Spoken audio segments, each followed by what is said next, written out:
What if the man you just mocked turned out to be the one who holds your fate in his hands?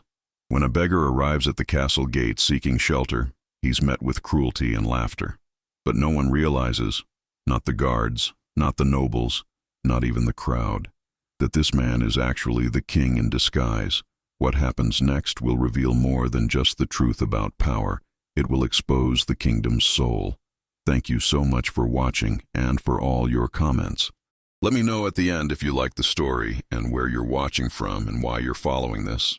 The morning mist clung to the stones of Thornhaven Castle like a shroud, thick and gray as wool, weaving through the battlements and settling into the courtyards below. The air carried the bite of early autumn, sharp enough to redden cheeks and numb fingers, yet not quite cold enough to herald the brutal winter that would soon descend upon the English countryside. From the highest tower, one could see the sprawling lands that belonged to King Aldric the Just, a monarch whose reputation for fairness had spread throughout the realm like wildfire through dry grass. Inside the castle walls, however, a different story unfolded. The courtiers who filled the great halls wore their finest garments, layers of deep burgundy wool trimmed with fox fur, leather doublets embroidered with golden thread depicting the royal stag, and cloaks so heavy they swept the floor with each purposeful stride. The ladies of the court moved like swans in their elaborate gowns, the fabric rich and textured, deep greens and midnight blues with sleeves that draped elegantly to their wrists, cinched at the waist with ornate belts of hammered silver. Every piece of clothing spoke of wealth, of power, of a carefully maintained distance from the common folk who toiled in the fields beyond the castle gates. King Aldric sat in his private chamber, a room warmed by a roaring fire that cast dancing shadows across the stone walls. He was a man in his 32nd year, blessed with the kind of presence that commanded attention without demanding it. His frame was powerfully built, shoulders broad from years of training with sword and lance, arms thick with muscle that spoke of a king who did not shy from the physical demands of rulership. His hair, dark as a raven's wing, fell just past his shoulders, and his jaw was strong and defined, covered with a neatly trimmed beard that framed full lips and a face that could have been carved by a master sculptor. His eyes, however, were what truly set him apart, a striking shade of gray-blue like storm clouds over the sea, capable of conveying both warmth and an intensity that could make even the bravest knight shift uncomfortably. But on this particular morning, those eyes held a weariness that no amount of sleep could cure. Aldric stared into the flames, his fingers drumming absently on the arm of his chair, his mind troubled by thoughts that had plagued him for months. He wore a simple tunic of dark brown leather, supple and well-worn, over a shirt of cream-colored linen. No crown adorned his head in this private moment. No ceremonial robes weighed down his shoulders. Here, alone, he could simply be a man grappling with doubts that would never be spoken aloud in the throne room. "Your Majesty," came a voice from the doorway, tentative yet familiar. Sir Marcus, his most trusted advisor and childhood friend, stood at the threshold, his weathered face creased with concern. The old knight wore a practical ensemble of boiled leather and wool, his gray hair cropped short in the military fashion, and his hand rested habitually on the pommel of his sword. "The petitioners are gathering in the courtyard. The steward asks when you will hear their grievances." Aldric did not turn from the fire. "Tell me, Marcus," he said, his voice deep and resonant, carrying the cultured accent of noble education. "When was the last time I walked among my people without this crown, without these trappings of power? When did I last see them as they truly are, not as they present themselves before their king?" Marcus stepped into the room, closing the door behind him.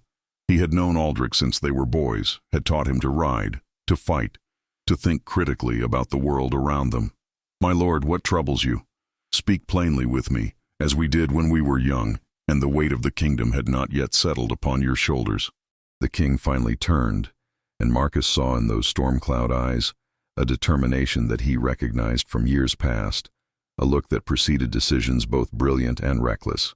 "I fear I've become blind, old friend, blind to the truth of my kingdom. The nobles who surround me speak only honeyed words. The petitioners who approach my throne show only their most carefully prepared faces. How can I rule justly when I see only what others wish me to see?" "You are the fairest king this realm has known in 3 generations, Marcus protested, moving closer to the fire. "Your judgments are spoken of throughout the land as examples of wisdom and mercy." "Are they?" Aldric stood, his full height imposing even in the informal attire. He moved to the window, gazing down at the courtyard below where already a crowd was beginning to form. Or do I merely rule over a kingdom of performers, each playing their part, while the true state of things remains hidden from my view? I have been thinking, Marcus, of a solution to this blindness. The old knight felt a familiar sense of foreboding. What solution would that be, Your Majesty? I wish to walk among them as one of them, not as King Aldrich, but as a common man, to see with unclouded eyes how my laws are truly enforced, how justice is dispensed in the streets and villages, how the powerful treat the powerless when they believe no royal eye is watching. Marcus's weathered face paled. My lord, the danger is necessary, Aldrich interrupted, his tone brooking no argument. I have made my decision. For 3 days I will leave this castle in disguise. You will tell the court that I have gone hunting in the northern forests, a private expedition requiring no ceremony or escort. Only you will know the truth of where I am and what I do. And if you are discovered, if harm befalls you, Marcus's voice carried the weight of genuine fear. The kingdom would fall into chaos. Your cousin Lord Ravenswood waits like a vulture for any opportunity to claim the throne. Aldrich placed a strong hand on his friend's shoulder. Which is precisely why this must be done. If I die without heir, Ravenswood will take the crown regardless. But if I can learn the truth of my kingdom, if I can understand the real struggles of my people, then perhaps I can ensure that when I do father children, they will inherit a realm truly worth ruling, not merely a gilded cage where the powerful prey upon the weak behind closed doors. The conviction in the king's voice left no room for further argument. Marcus sighed, the sound of a man who knew when a battle was lost before it began. What would you have me do? Prepare the hunting story, select your most trusted men to maintain the fiction, and find me the clothing of a beggar, the most wretched worn garments you can locate. I will not play at poverty. I will embody it completely. As Marcus left to carry out these orders, Aldrich returned to the window. Below, he could see the petitioners growing in number, a sea of humanity waiting for an audience with their king. Among them, he noticed the stark divisions, the merchants in their finer woolens standing apart from the farmers in their rough-spun tunics, the minor nobles with their small retinues keeping distance from the common folk. Even here, in a place where all were supposedly equal before royal justice, the hierarchies remained firmly in place. His gaze drifted beyond the castle gates to where a small group of beggars huddled near the wall, seeking shelter from the wind. The guards paid them no mind, occasionally shouting at them to move along when they ventured too close to the entrance. One figure in particular caught his attention, a young woman with hair the color of autumn wheat. Even from this distance, he could see that she moved with a grace that seemed at odds with her ragged clothing. She was distributing something to the other beggars, bread perhaps, her movements quick and efficient. Who are you? Aldrich murmured to himself, watching as she pulled her thin cloak tighter against the cold. And what will you teach me about my kingdom? Hours later, as the sun climbed higher and burned away the morning mist, Aldrich stood in a forgotten corner of the castle's lower levels, barely recognizable even to himself. The transformation was complete. Gone were the leather and linen of nobility, replaced by a rough tunic of coarse wool, stained and patched, so worn that the original color was impossible to determine. His breeches were similarly decrepit, held up by a fraying rope belt. Over this, he wore a cloak that had seen better decades, moth-eaten and thin enough to provide only the illusion of warmth. Marcus had even procured a pair of worn boots, the leather cracked and the soles so thin that Aldrich could feel every stone beneath his feet.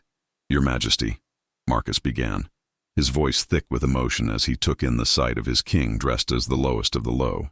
Not Your Majesty, Aldrich corrected, rubbing dirt into his face and hands, dulling the healthy glow of his skin. For the next 3 days, I am simply Aldrich, a wanderer seeking shelter and perhaps a bit of work to earn my bread. Remember, Marcus, no one must know. The kingdom's future may well depend on what I learn in these 3 days. Marcus handed him a small pouch. There are a few copper coins here, no more than a beggar might have accumulated over time. Use them sparingly. And this? He pressed a small, plain ring into Aldrich's palm. If you are in mortal danger, send this to me. I will know to come for you. Aldrich pocketed both items, then embraced his old friend. 3 days. I will return before the sunset on the 3rd day. Keep the kingdom safe until then. "The kingdom is not what concerns me," Marcus replied gruffly. "It is you I fear for. The world beyond these walls is not kind to those without power or protection. Then it is past time I learned exactly how unkind it can be." Through a little-used servant's entrance, Aldrich slipped out of the castle as the afternoon shadows began to lengthen. The transformation was not merely in his clothing, but in his entire bearing. He had observed enough supplicants over the years to know how poverty shaped a person's movements. The slight hunch of shoulders perpetually braced against cold and hunger, the downcast eyes that avoided challenging those above one's station, the shuffle of feet too weary or too fearful to stride with confidence. He made his way through the lower town, the sprawling collection of buildings and narrow streets that clustered around the castle's base like chicks around a hen. Here, the contrast with the life he knew was immediate and stark. The streets were mud and refuse, the air thick with the smell of unwashed bodies, cooking fires, and human waste.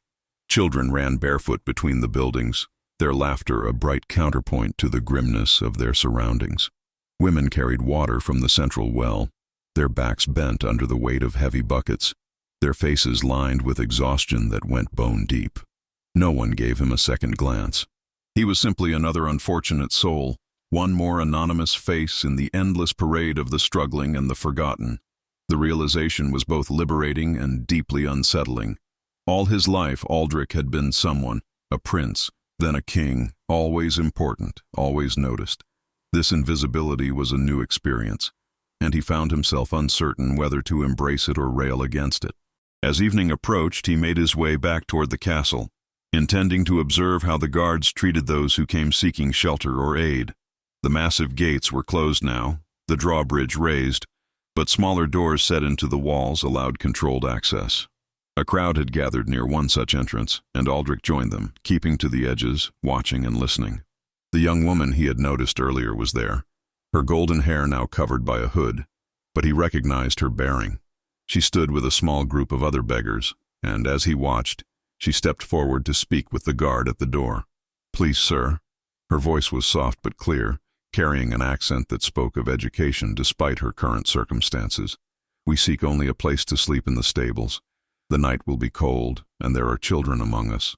The guard, a thick-set man with a red face and small, cruel eyes, looked her up and down with an expression that made Aldrich's hands clench into fists. "The stables are for horses, not for vermin. Move along before I have you whipped for bothering the king's men."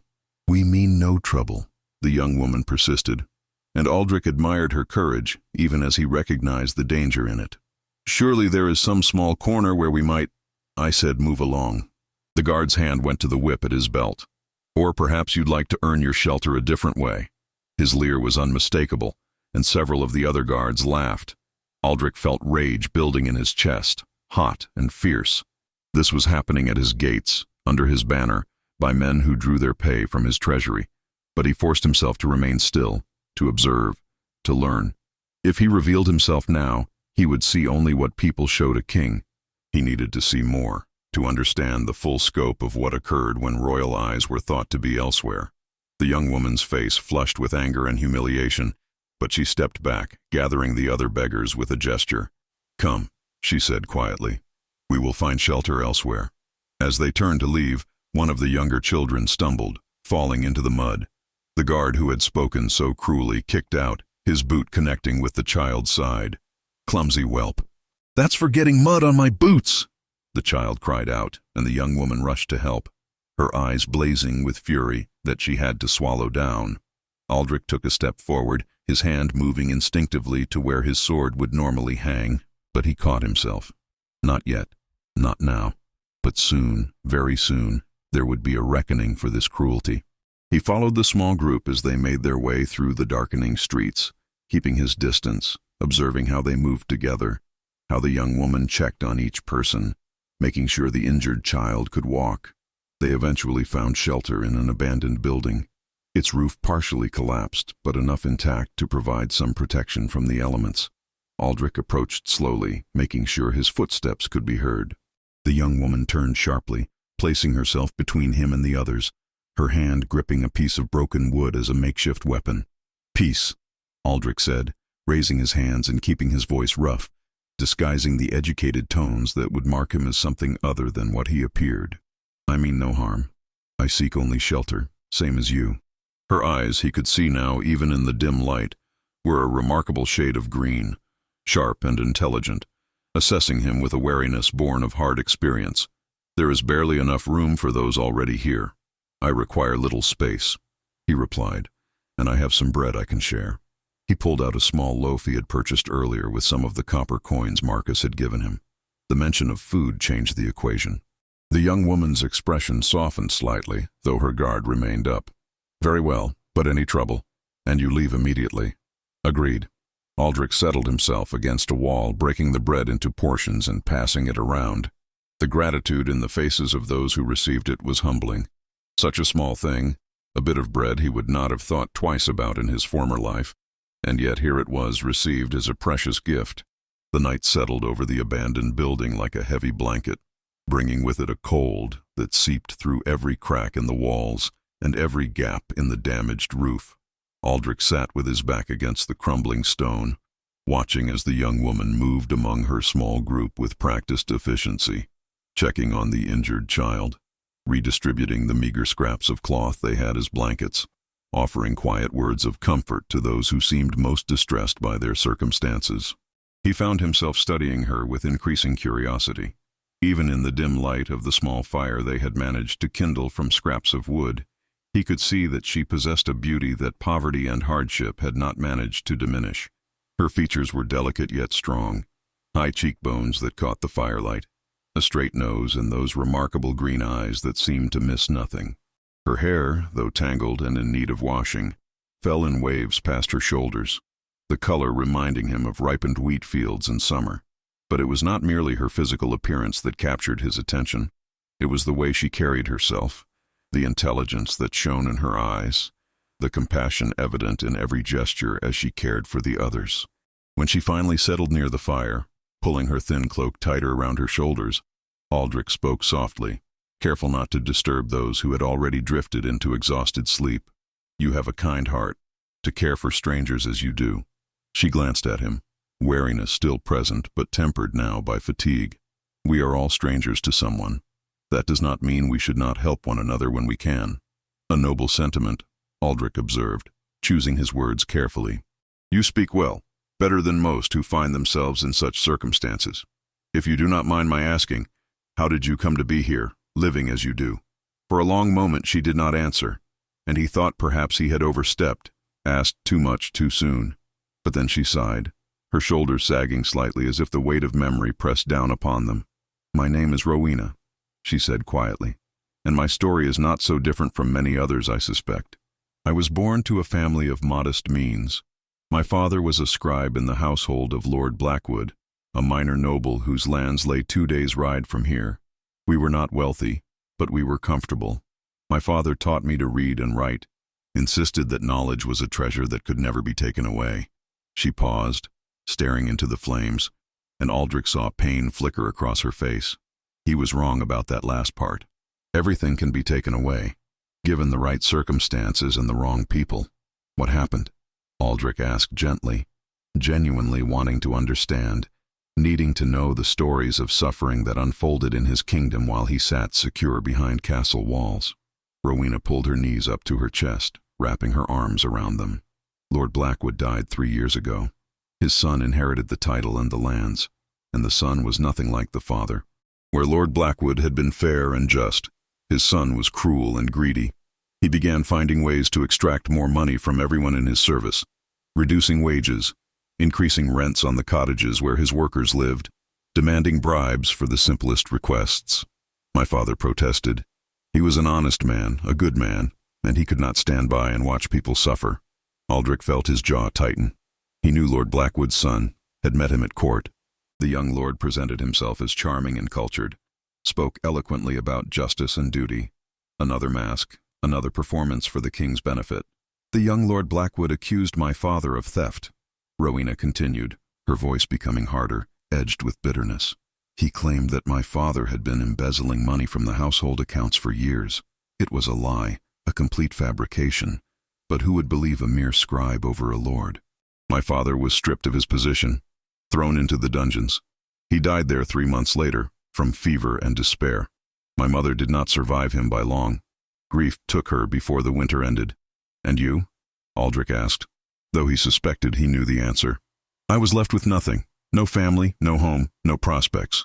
Lord Blackwood made it clear that I was not welcome on his lands. I came here to the capital, thinking surely in a great city there would be opportunities, ways for someone willing to work to earn an honest living. She laughed, but there was no humor in the sound. I learned quickly how naive that hope was. No one wants to hire a woman alone without connections or references. The few positions I could find paid barely enough to afford a crust of bread, and even those did not last long. Men think that a woman in desperate circumstances will be willing to compromise her dignity for survival. When I refused, I lost even those meager opportunities. Aldrich felt shame burning in his chest, hot and acidic. This was happening in his kingdom, in his city, under his rule. I am sorry, he said, and meant it with every fiber of his being. No one should have to endure such injustice. Rowena looked at him then, really looked at him, and he saw a flicker of surprise in her green eyes. You sound as if you mean that. As if you truly care about the suffering of people you do not even know. I do mean it, Aldrich replied firmly. And I care very much. Perhaps more than you might think. She studied him for another moment, then shook her head slightly. You are an unusual beggar, stranger. Your hands, I notice, are not as calloused as one would expect from a lifetime of manual labor. Your speech, while you try to roughen it, carries the cadence of education. And the way you hold yourself, even in these rags. There is something about you that speaks of a different life. Aldrich felt a moment of panic. Had he been so obvious? But Rowena continued before he could formulate a response. I suspect you too have fallen from better circumstances. Perhaps you were a clerk or a minor functionary who lost his position through politics or accident. It matters not. Here, we are all equal in our poverty. He relaxed slightly, grateful for her assumption, however incorrect. You are perceptive. Yes, I have known better days. But that is a story for another time, perhaps. Tell me, why do you stay here? Why not move to another city, another region where Lord Blackwood's influence does not reach? And go where? Rowena asked, spreading her hands. I have no money for travel, no means to move any significant distance. And even if I could, what would be different? Every region has its Lord Blackwood, its corrupt officials, its systems that favor the powerful and crush the weak. Running would only mean starting over with even less than I have now. But surely you have not given up hope entirely, Aldrich pressed. You care for these others, share what little you have. That speaks of someone who still believes in something better. Rowena was quiet for a long moment, her gaze distant. Hope is a complicated thing. I hope that tomorrow we will find food, that the weather will not be too harsh, that we will survive another day. But hope for something greater, for justice, for a true change in how the world works. She shook her head slowly. That kind of hope is a luxury I cannot afford. It would break my heart completely if I allowed myself to believe in it and was disappointed yet again.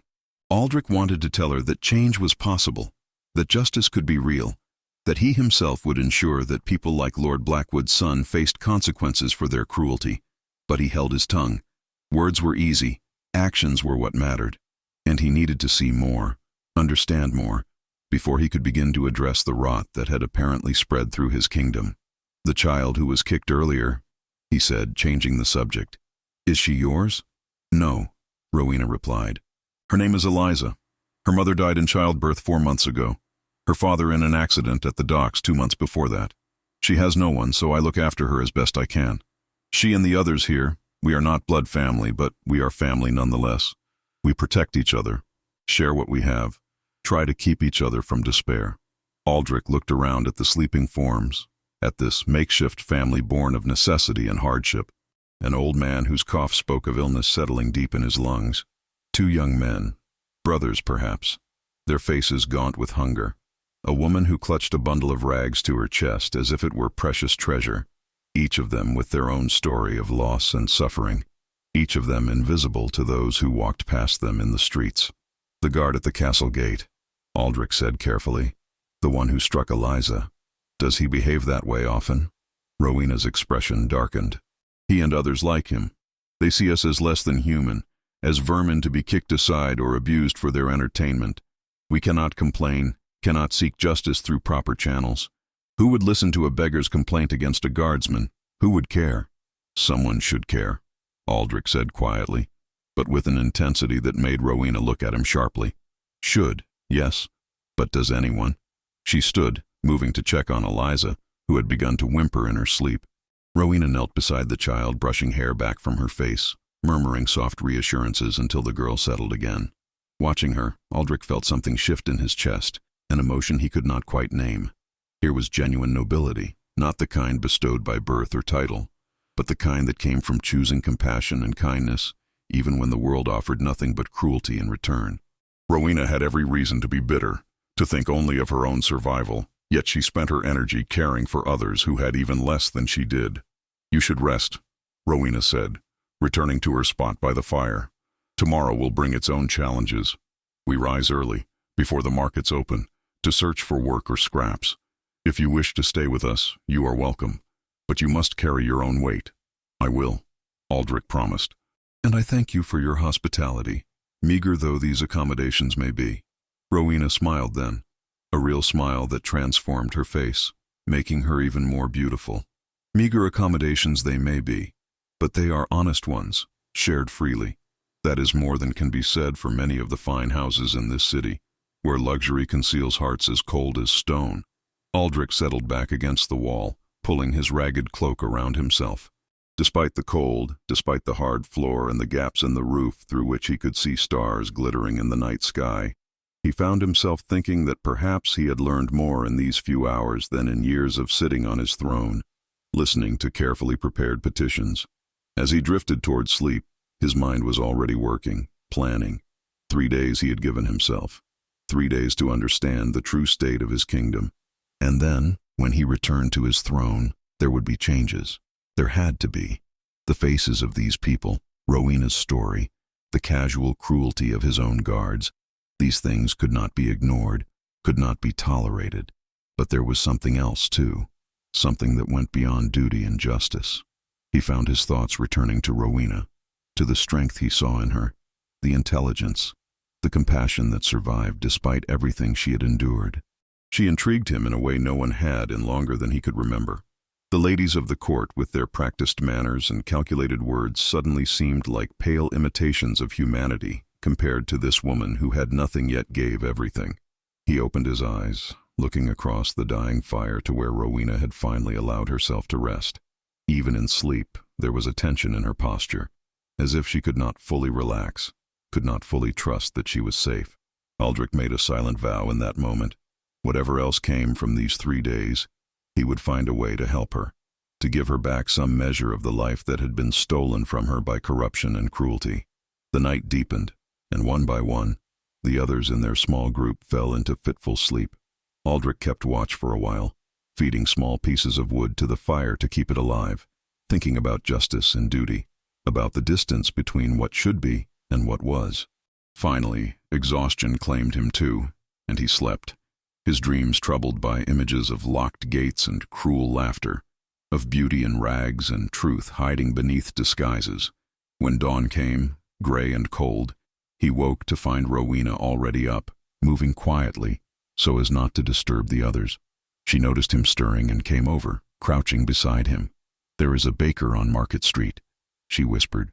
"Sometimes he throws out bread from the previous day. If we get there early enough before the other beggars, we might get something for the group. Will you come with me?" Aldrich nodded, rising stiffly. His body, accustomed to comfortable beds and regular meals, protested the harsh treatment of the previous night, but he ignored the discomfort, following Rowena out into the pre-dawn darkness. The streets were eerily quiet at this hour, the only sounds their footsteps and the occasional bark of a dog in the distance. Rowena moved with purpose, clearly familiar with this routine, and Aldrich matched her pace. "You survived your first night as one of us," she said as they walked. "Many who fall to this life do not last even that long.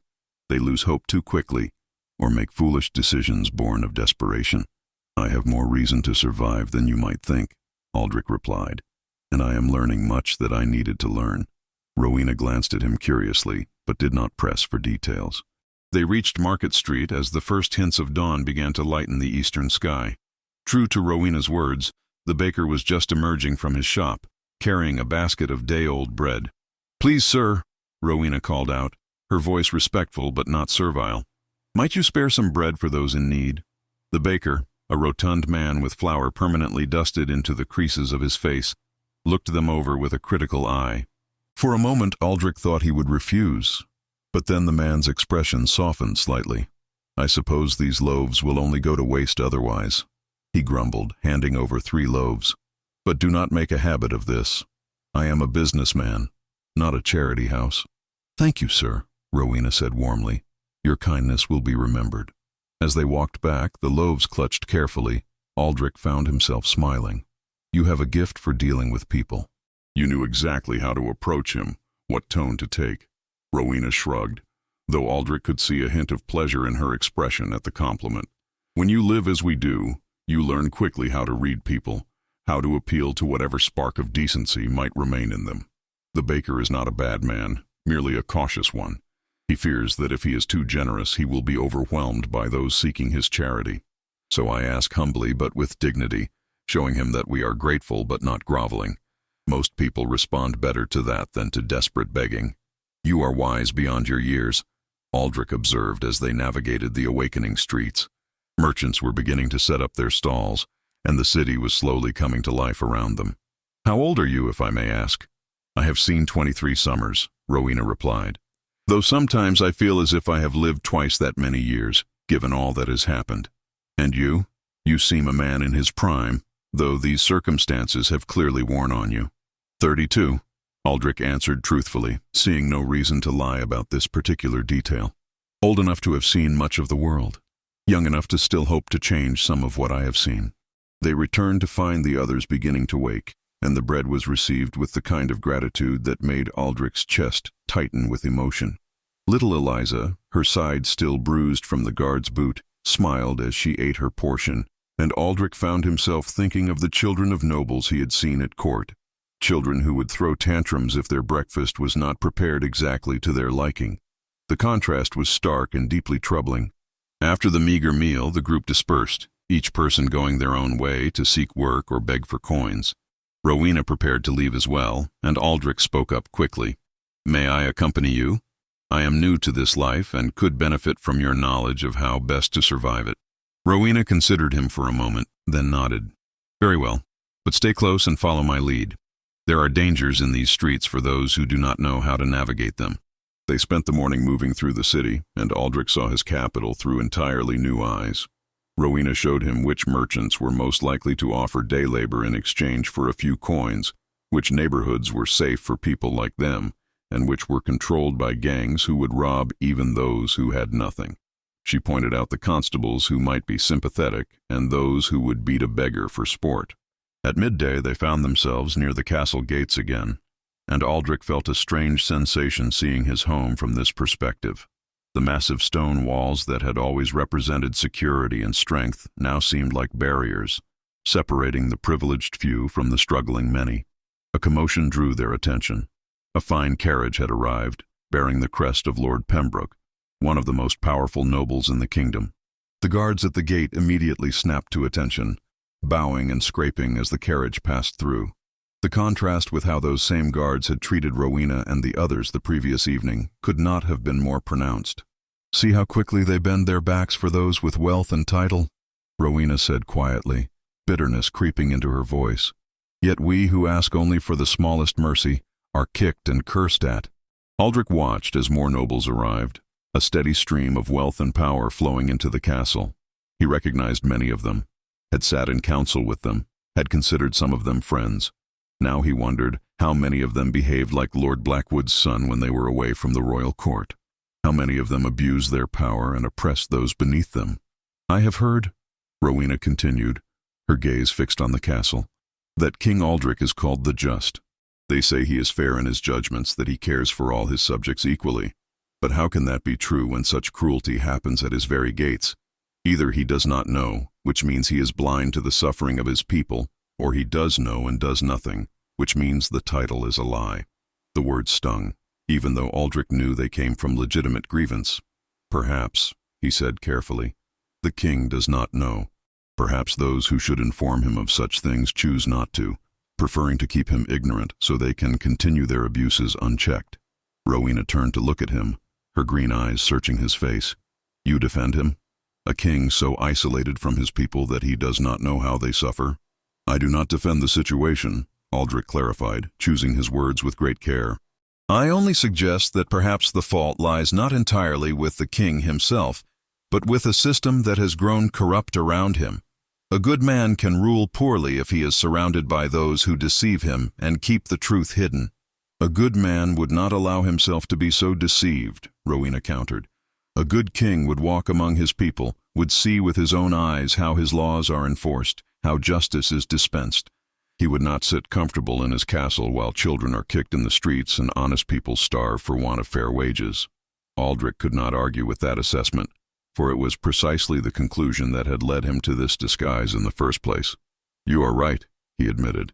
A truly good king would do exactly as you say. Perhaps King Aldrich will yet prove himself worthy of his title. Perhaps he will find a way to see what has been hidden from him and act upon that knowledge. Rowena laughed, but it was a sad sound. You have more faith than I do, stranger. Kings are born to privilege and die in privilege. They may speak of justice, but they cannot truly understand what it means to go hungry, to be powerless, to fear each day that what little you have will be taken from you. The gap between a king and people like us is too vast to be bridged by good intentions alone. Before Aldrich could respond, a familiar figure emerged from the castle gates. Sir Marcus, dressed in his formal armor, was leading a contingent of guards. Aldrich tensed, worried that his old friend might recognize him despite the disguise, but Marcus's gaze swept over the beggars near the gate without truly seeing them, just as Aldrich himself had done countless times before. The guards began dispersing the crowd that had gathered, using the butts of their spears to push people back. "Clear the way!" one of them shouted. "The king's hunting party departs within the hour. No beggars cluttering the entrance." Rowena grabbed Aldrich's arm, pulling him back before the guards could reach them. They retreated to a safe distance, joining a small group of other beggars who watched the proceedings with a mixture of resentment and resignation. "The king goes hunting," an old woman next to them muttered. "Off to his comfortable forests with his fine horses and his loyal hounds, while we scrabble for scraps in his city streets. Such is the way of the world." Aldrich watched as the false hunting party was prepared, the elaborate deception that Marcus had arranged to explain his absence. He felt a pang of guilt, knowing that resources were being spent on this charade while people starved within sight of the castle walls. Yet he reminded himself that the knowledge he was gaining, the truth he was witnessing, would ultimately serve his people better than any amount of gold distributed without understanding the real problems they faced. "Come," Rowena said, tugging at his sleeve. "There is no point in watching the wealthy parade their riches. I know a place where we might find work for the afternoon. Loading carts at the river docks. The pay is poor, but it is better than nothing." Aldrich followed her through the winding streets, down toward the river that ran through the heart of the city. The docks were a hive of activity, with ships unloading cargo and merchants haggling over prices. The smell of fish and tar hung heavy in the air, mixing with the scent of exotic spices from distant lands. Rowena approached a dockmaster, a burly man with a scarred face and arms like tree trunks. "We seek work, sir. We are both strong and willing." The dockmaster looked them over skeptically, his gaze lingering on Rowena in a way that made Aldrich's hands clench into fists. "I might have work for the girl," he said with a leer, "but it is not loading carts, if you understand my meaning." "I understand that you are offering insult, not employment," Rowena replied sharply, her dignity intact despite her circumstances. "We seek honest labor, nothing more." The dockmaster's expression darkened. "You are in no position to be choosy, girl. You want work, you accept what is offered, or you move along and stop wasting my time."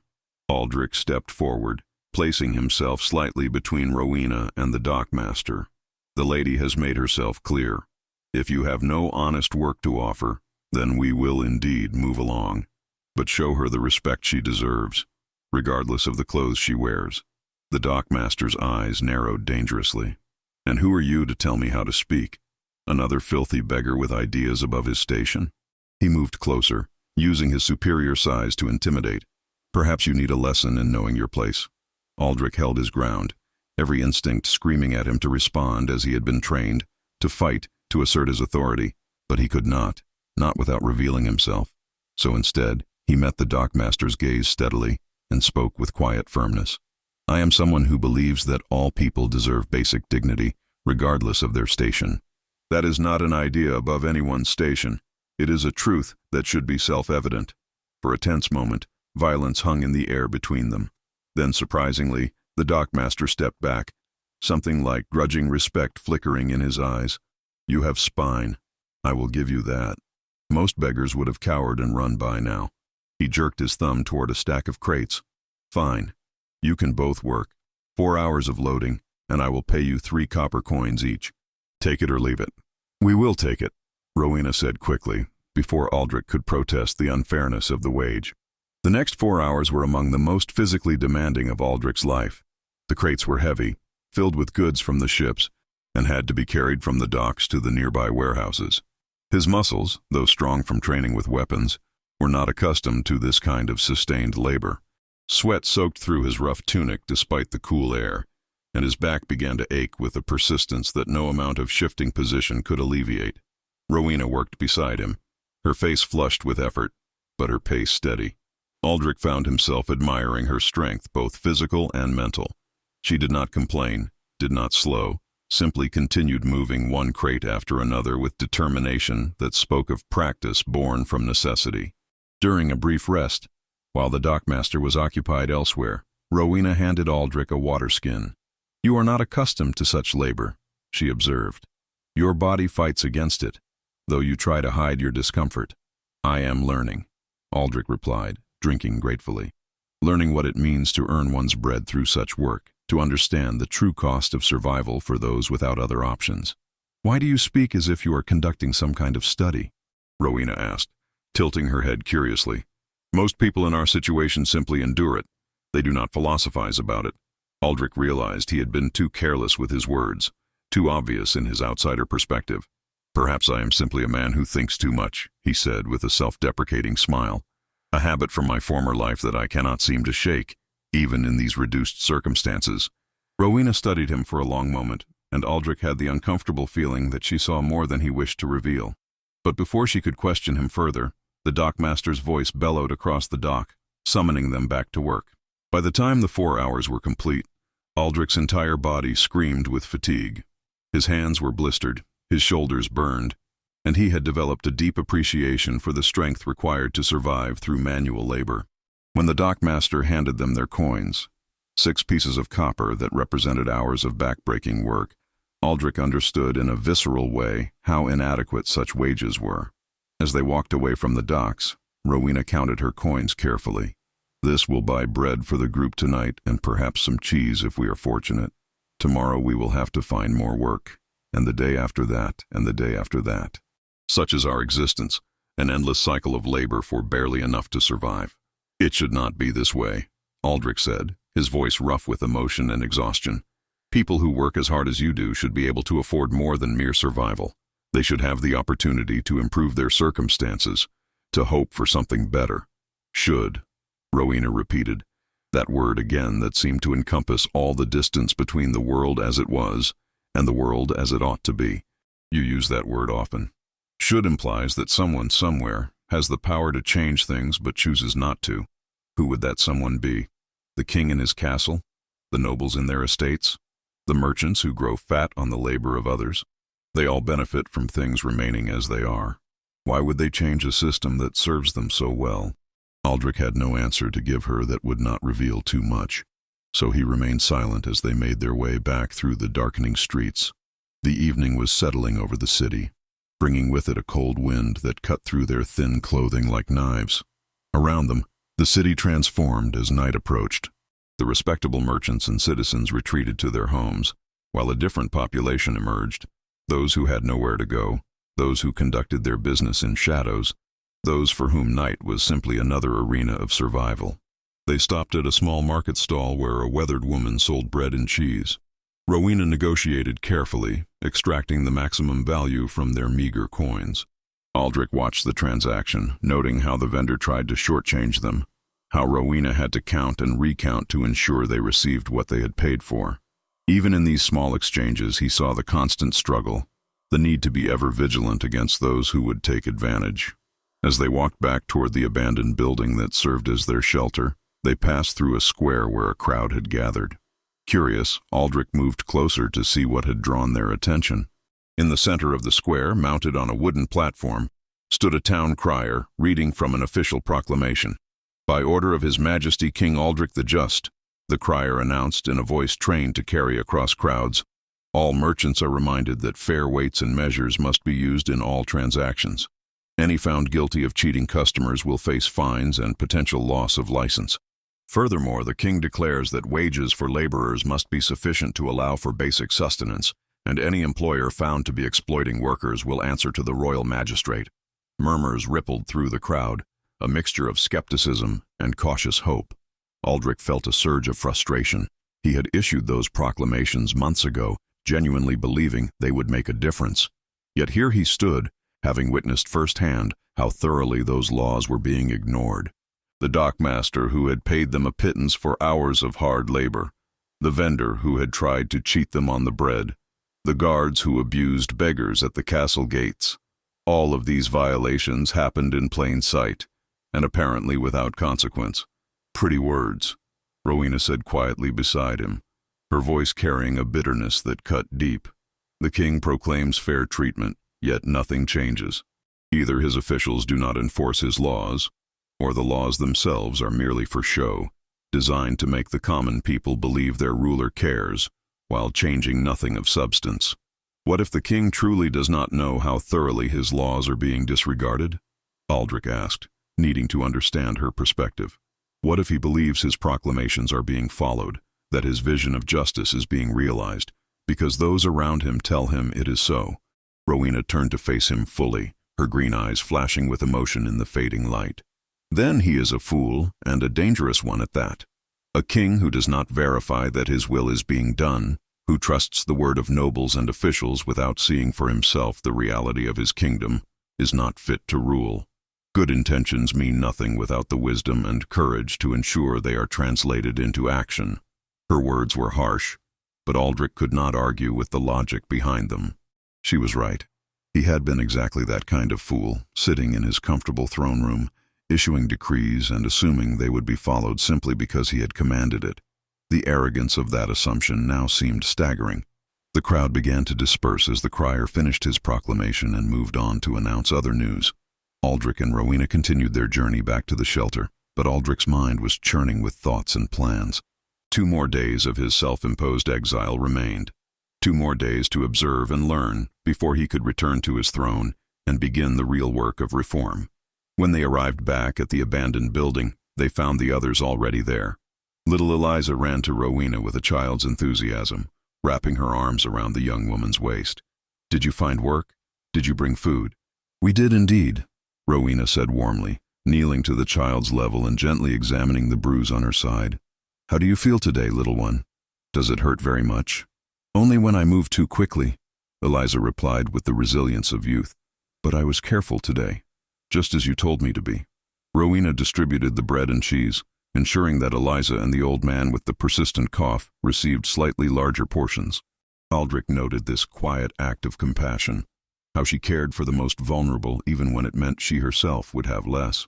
It was a nobility of spirit that shamed him, highlighting how much he had taken for granted in his own life of privilege. As they ate their simple meal, the old man began to cough, deep rattling sounds that spoke of serious illness. Rowena went to him, helping him sit up, rubbing his back until the fit passed. "You should see a healer, William," she said gently. "This cough grows worse each day."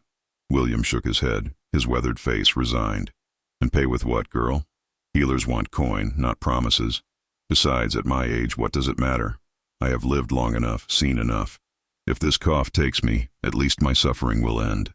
"Do not speak so," Rowena chided, though her voice was thick with emotion. "Every life has value. Every person deserves care and dignity, regardless of their age or circumstances." "You have a good heart, Rowena," William said, patting her hand with his gnarled fingers. "Too good for this harsh world. But goodness alone does not change reality. I am an old beggar with a lung sickness. There is no magic that will transform that truth into something more palatable." Aldrich listened to this exchange, and an idea began to form in his mind. He still had the small pouch of coins that Marcus had given him, more than he had revealed to the others. Enough, perhaps, to pay for a healer to examine William. But if he produced such funds, it would raise questions about where a beggar had obtained them. He would need to be careful, strategic in how he helped. After the meal, as the others settled in for the night, Aldrich approached Rowena. "I would like to speak with you privately if you are willing." She regarded him with curiosity but nodded, following him to a corner of the building where they could talk without disturbing the others. The moonlight streaming through the damaged roof provided just enough illumination to see her face, beautiful even in the dim light, her features cast in silver and shadow. "I have been thinking about William," Aldrich began carefully. "His cough will not improve on its own, and if left untreated, it will likely kill him before winter's end." "I know," Rowena said sadly. "But what can we do? We have no money for healers, and even if we did, most would not bother treating an old beggar. They save their skills for those who can pay well and regularly." "What if I told you I might be able to help?" Aldrich said. "I have some coins set aside, more than I have shown. Not a fortune, but perhaps enough to convince a healer to at least examine him." Rowena's eyes widened in surprise, then narrowed with suspicion. "Where did you get such coins? And why have you hidden them from us? We share everything in this group. That is how we survive." "I did not hide them out of selfishness," Aldrich assured her quickly. "I kept them in reserve for exactly this kind of emergency. If William dies because I hoarded coins that could have saved him, I would never forgive myself. But I also know that the moment others learn I have money, it makes me a target for thieves. It is a difficult balance." Rowena considered this, her intelligent eyes searching his face. "You are full of mysteries, stranger. You work like a man unused to labor. You speak like an educated man. You have hidden resources, and you concern yourself with the welfare of people you barely know. Who are you, really?" Aldrich felt the weight of her scrutiny, the temptation to reveal himself, to tell her everything. But he resisted, knowing that the remaining 2 days of observation were crucial. "I am someone who has learned that the world is not as I thought it was," he said truthfully. "Someone who is trying to understand how to make things better, even in small ways. Can that be enough for now?" For a long moment Rowena said nothing, and Aldrich thought she might press further. But then she sighed, a sound of acceptance mixed with lingering doubt. "Very well. Keep your secrets if you must. But if you truly can help William, then do so. His life is worth more than whatever mystery you are protecting." "I will," Aldrich promised. "Tomorrow morning I will find a healer and bring them here. It may cost most of what I have, but William's life is worth that and more." Rowena's expression softened, and she placed a hand on his arm, the touch sending an unexpected warmth through him despite the cold night air. "You are a good man, whatever else you may be. Thank you for caring about an old beggar that the rest of the world has forgotten." "How could I not care?" Aldrich replied quietly, acutely aware of her hand on his arm, of how close they stood in the moonlight. "You care for him, for Eliza, for all of them. You have shown me what true compassion looks like, what real nobility of spirit means. If I can follow even a fraction of your example, I will be a better man for it." Rowena looked up at him, and in her eyes, Aldrich saw something shift, a softening of the protective walls she had built around her heart. "You speak strangely for a beggar. Sometimes, when you're not guarding your words, you sound almost like—" She trailed off, shaking her head. "Never mind. My imagination runs away with me." "Like what?" Aldrich prompted, curious what she had been about to say. "Like someone accustomed to being listened to," Rowena finished. "Someone whose words carry weight and authority. But that is foolish, is it not? We are both just survivors trying to make our way in an indifferent world." Before Aldrich could respond, a commotion outside drew their attention. Shouts echoed through the night, followed by the sound of running feet. The others in the shelter began to stir, alarm spreading quickly through the group. Aldrich moved to the doorway, peering out into the darkness. A group of men, perhaps 6 or 7, were moving through the street, torches in hand, systematically searching the abandoned buildings. Even from a distance, Aldrich could see they wore the colors of Lord Ravenswood, his cousin who coveted the throne. "What is happening?" Rowena asked, coming to stand beside him. "Trouble," Aldrich replied grimly. "Those are Lord Ravenswood's men. They seem to be searching for something or someone." As if to confirm his words, one of the men shouted to the others, "The king's spy could be hiding anywhere. Lord Ravenswood wants every beggar questioned, every abandoned building searched. Anyone who resists is to be taken to the dungeons." Aldrich felt his blood run cold. Somehow Ravenswood had learned of his absence from the castle, or at least suspected something was amiss.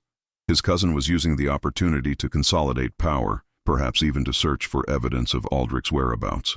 If Ravenswood's men found him here, disguised as a beggar, it could spark a crisis that might tear the kingdom apart. "We need to leave," Aldrich said urgently, turning back to the others. "Now. Those men are dangerous, and they will not treat us gently if they find us here." "Where can we go?" one of the young men asked, fear evident in his voice. "They are searching everywhere." Aldrich thought quickly, his mind racing through the options. He knew the city better than most, having studied maps and reports for years. There were places, hidden corners that even the city guard rarely ventured. "I know a place," he said. "The old aqueduct beneath the eastern quarter. It is dry this time of year and the entrance is concealed. If we move quickly and quietly, we can reach it before they find us." "How do you know of such a place?" Rowena asked sharply. "Does it matter?" Aldrich countered. "Would you rather stay here and face those men?" The sound of boots on cobblestones was growing closer. Rowena made a quick decision, gathering the group with swift efficiency. "We follow him. Bring only what you can carry easily. William, can you walk?" The old man nodded, though his face was pale with exhaustion and illness. Aldrich helped him to his feet, supporting his weight, while Rowena took charge of Eliza and the others. They slipped out through a back opening in the building, moving as silently as possible through the shadows. Behind them, Aldrich heard Ravenswood's men entering the building they had just vacated, heard the crash as they overturned what few belongings had been left behind, heard curses as they found the shelter empty. They had perhaps minutes before the search expanded to the surrounding area. Aldrich led them through a maze of back alleys and narrow passages, routes he had learned from studying the city's layout but had never actually walked. Beside him, William struggled to keep pace, his breathing labored. Aldrich could feel the old man's body trembling with effort and sickness. "Not much farther," Aldrich murmured encouragingly. "Just a bit more, William. You can do this." They reached the entrance to the old aqueduct just as torchlight appeared at the far end of the alley behind them. Aldrich quickly ushered everyone through the narrow opening, then followed, pulling a rotted wooden covering partially closed behind them. Inside, the aqueduct was dark and damp, but as Aldrich had predicted, dry. The ancient stonework stretched ahead of them, disappearing into darkness. They moved deeper into the structure, putting distance between themselves and the entrance, until finally Aldrich judged they were safe enough to stop and rest. In the darkness, he could hear the others breathing heavily from exertion and fear. Little Eliza was crying softly, and Rowena murmured comfort to her. William's cough echoed off the stone walls, sounding even worse in the enclosed space. "We should be safe here for tonight," Aldrich said quietly. "Ravenswood's men are not likely to search this thoroughly, and even if they do, there are multiple passages down here. We can move deeper if necessary." "Why are they searching so aggressively?" one of the young men asked. "What has happened to make Lord Ravenswood so bold?" Aldrich hesitated, then offered a partial truth. "I have heard rumors that something has occurred at the castle, some disruption in the usual order of things. Lord Ravenswood is taking advantage of the situation, as ambitious men often do." Rowena's voice came from the darkness, sharp with understanding. "You know more than you are saying. These rumors you speak of, how does a beggar come to hear such things? How does a beggar know of hidden aqueducts and secret passages? How does a beggar speak with the authority of command? And how do others instinctively follow when he leads?" The darkness of the aqueduct seemed to press in around them as Rowena's questions hung in the air, unanswered. Aldrich could feel the weight of every gaze upon him. Though he could see little in the blackness of their hiding place, he had known this moment would come eventually, that his disguise and deceptions could only hold for so long against Rowena's sharp mind and observant nature. "You are right," Aldrich said finally, his voice steady despite the rapid beating of his heart. "I have not been entirely truthful with you about who I am and why I am here." He heard sharp intakes of breath, felt the tension in the group rise immediately. In the darkness, without being able to see faces or gauge reactions, every sound seemed magnified. William's labored breathing, Eliza's small sniffles, the rustle of clothing as people shifted position, all of it created a tapestry of anticipation and apprehension. "Are you a spy?" Rowena asked, her voice carefully controlled, but with an edge of betrayal beneath it. Have you been using us, gathering information to report back to some master? In a sense, yes, I have been gathering information, Aldrich admitted, but not to harm any of you, and not to serve any master except my own conscience. I came to live among you because I needed to understand something I could not learn any other way. Understand what? One of the young men demanded. What could be so important that you would deceive people who showed you kindness? Aldrich chose his next words carefully, walking the fine line between revelation and continued disguise. I needed to understand how the common people of this kingdom truly live, how they are treated by those in power, how the laws that are supposed to protect them are actually enforced or not enforced. I needed to see with my own eyes what I could never see if people knew who I really was. And who are you really? Rowena pressed. A clerk? A minor official? Someone from the castle, perhaps, sent to investigate complaints? Something like that, Aldrich said, allowing her to draw her own conclusions without confirming them. Someone who has the power to make changes, but who realized that he could not make the right changes without first understanding the truth of the situation. There was a long silence as the group processed this information. Finally, Rowena spoke again, and Aldrich could hear the hurt beneath her anger. So our friendship, our conversations, the trust we placed in you, all of it was part of your investigation? We were merely subjects of study to you? No, Aldrich said emphatically, moving toward her voice in the darkness, needing her to understand this, if nothing else. What I have learned from you, from all of you, goes far beyond mere investigation. You have shown me courage, compassion, and dignity in the face of overwhelming hardship. You have taught me what true nobility means, not the nobility of birth and title, but the nobility of spirit and character. Whatever deception brought me to you, the respect and admiration I feel for you, for all of you, is entirely genuine. Pretty words, Rowena replied, but her voice had softened slightly. But words are easy. What do you intend to do with this information you have gathered? Will you return to your comfortable position and write a report that will be read and forgotten? Will you tell your superiors that the poor suffer, as if this were some great revelation that required investigation to discover? I intend to change things, Aldrich said with quiet intensity. I have seen guards abuse innocent people at the king's own gates. I have witnessed employers pay wages that are barely sufficient for survival while proclaiming that they follow the king's laws. I have watched as the sick are left to suffer because they cannot afford care. These things cannot continue. They will not continue, not if I have anything to say about it. One person, even one with some measure of power, cannot change a system that has existed for generations, William said, his voice weak from illness but still carrying wisdom. The corruption you speak of runs deep, young man. It is woven into the very fabric of how this kingdom operates. Those who benefit from it will not surrender their advantages simply because someone demands they do so. Perhaps not, Aldrich conceded, but that does not mean the attempt should not be made. Great change often begins with small actions, with one person refusing to accept injustice, even when everyone else has grown accustomed to it. In the darkness, he felt a hand find his, Rowena's hand, her fingers tentatively entwining with his own. I want to believe you, she said softly. I want to believe that what you have seen here will make a difference, but I have been disappointed too many times, had too many hopes crushed. How can I trust that you will not be just another person who means well, but ultimately does nothing? Aldrich squeezed her hand gently, grateful for the contact, for the sign that perhaps his deception had not completely destroyed whatever connection had been growing between them. I cannot give you absolute assurance.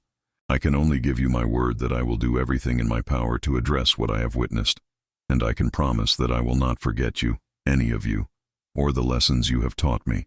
Your word, Rowena repeated, the word of a man whose very presence among us has been a lie. Why should that word carry any weight? Because despite the deception of my circumstances, everything else has been true, Aldrich replied. My respect for your strength, my admiration for your compassion, my horror at the injustices you face daily, all of that is real. The man you have come to know these past 2 days is the man I am, stripped of pretense and privilege. The position I hold may be false in this context, but the person is genuine. Before Rowena could respond, William's cough erupted again, more violently than before. The sound echoed off the stone walls of the aqueduct, wet and ominous. When the fit finally subsided, Aldrich could hear the old man gasping for air, each breath a struggle. "William needs a healer, and he needs one soon," Aldrich said firmly. "Tomorrow morning, as I promised, I will find someone to treat him. But first, we need to get through this night safely. If Ravenswood's men are still searching above," one of the young men said nervously, "how will we know when it is safe to leave this place?" "I will scout ahead once a few hours have passed," Aldrich offered. "I can move quietly, and I know ways to observe without being seen." "Of course you do," Rowena said with a touch of irony. Another convenient skill for a simple beggar to possess. Despite the tension of the situation, Aldrich found himself smiling in the darkness.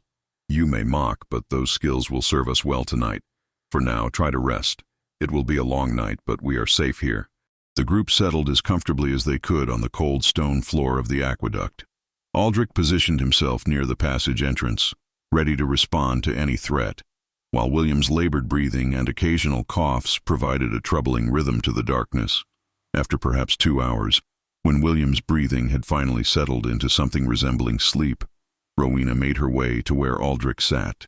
He heard her approach, felt her settle beside him, close enough that he could feel the warmth of her body in the cold darkness. "I have been thinking," she said quietly, pitched for his ears alone, "about who you might really be, what kind of position you must hold to speak of making changes with such confidence." Aldrich tensed, wondering if she had guessed the truth. "And what conclusions have you reached?" "Nothing certain," Rowena admitted. "But you are clearly someone of significance, someone with authority beyond the common clerk or minor official. The way you carry yourself when you forget to maintain your disguise, the breadth of your knowledge about the city, your expectation that you will be listened to when you speak of reform, these things suggest someone quite high in the administrative hierarchy." "Does it matter exactly what position I hold?" Aldrich asked. "Does it change what I have learned or what I intend to do about it?" "It matters because the higher one's position, the more one is isolated from the reality of ordinary people's lives," Rowena replied. "A clerk who rises to become a senior administrator might remember his humble origins. But someone born to privilege, someone who has never truly struggled, can observe poverty and still not truly understand it. You can witness suffering and feel sympathy, even genuine compassion, but you cannot know in your bones what it means to go to sleep hungry, to fear the approach of winter because you have no way to stay warm, to understand that a simple illness might mean death because treatment is beyond your means." "You are right," Aldrich said, unable to refute her logic. "I cannot claim to fully understand those experiences merely by observing them for a few days. But I can listen to those who do understand, who live these realities every day.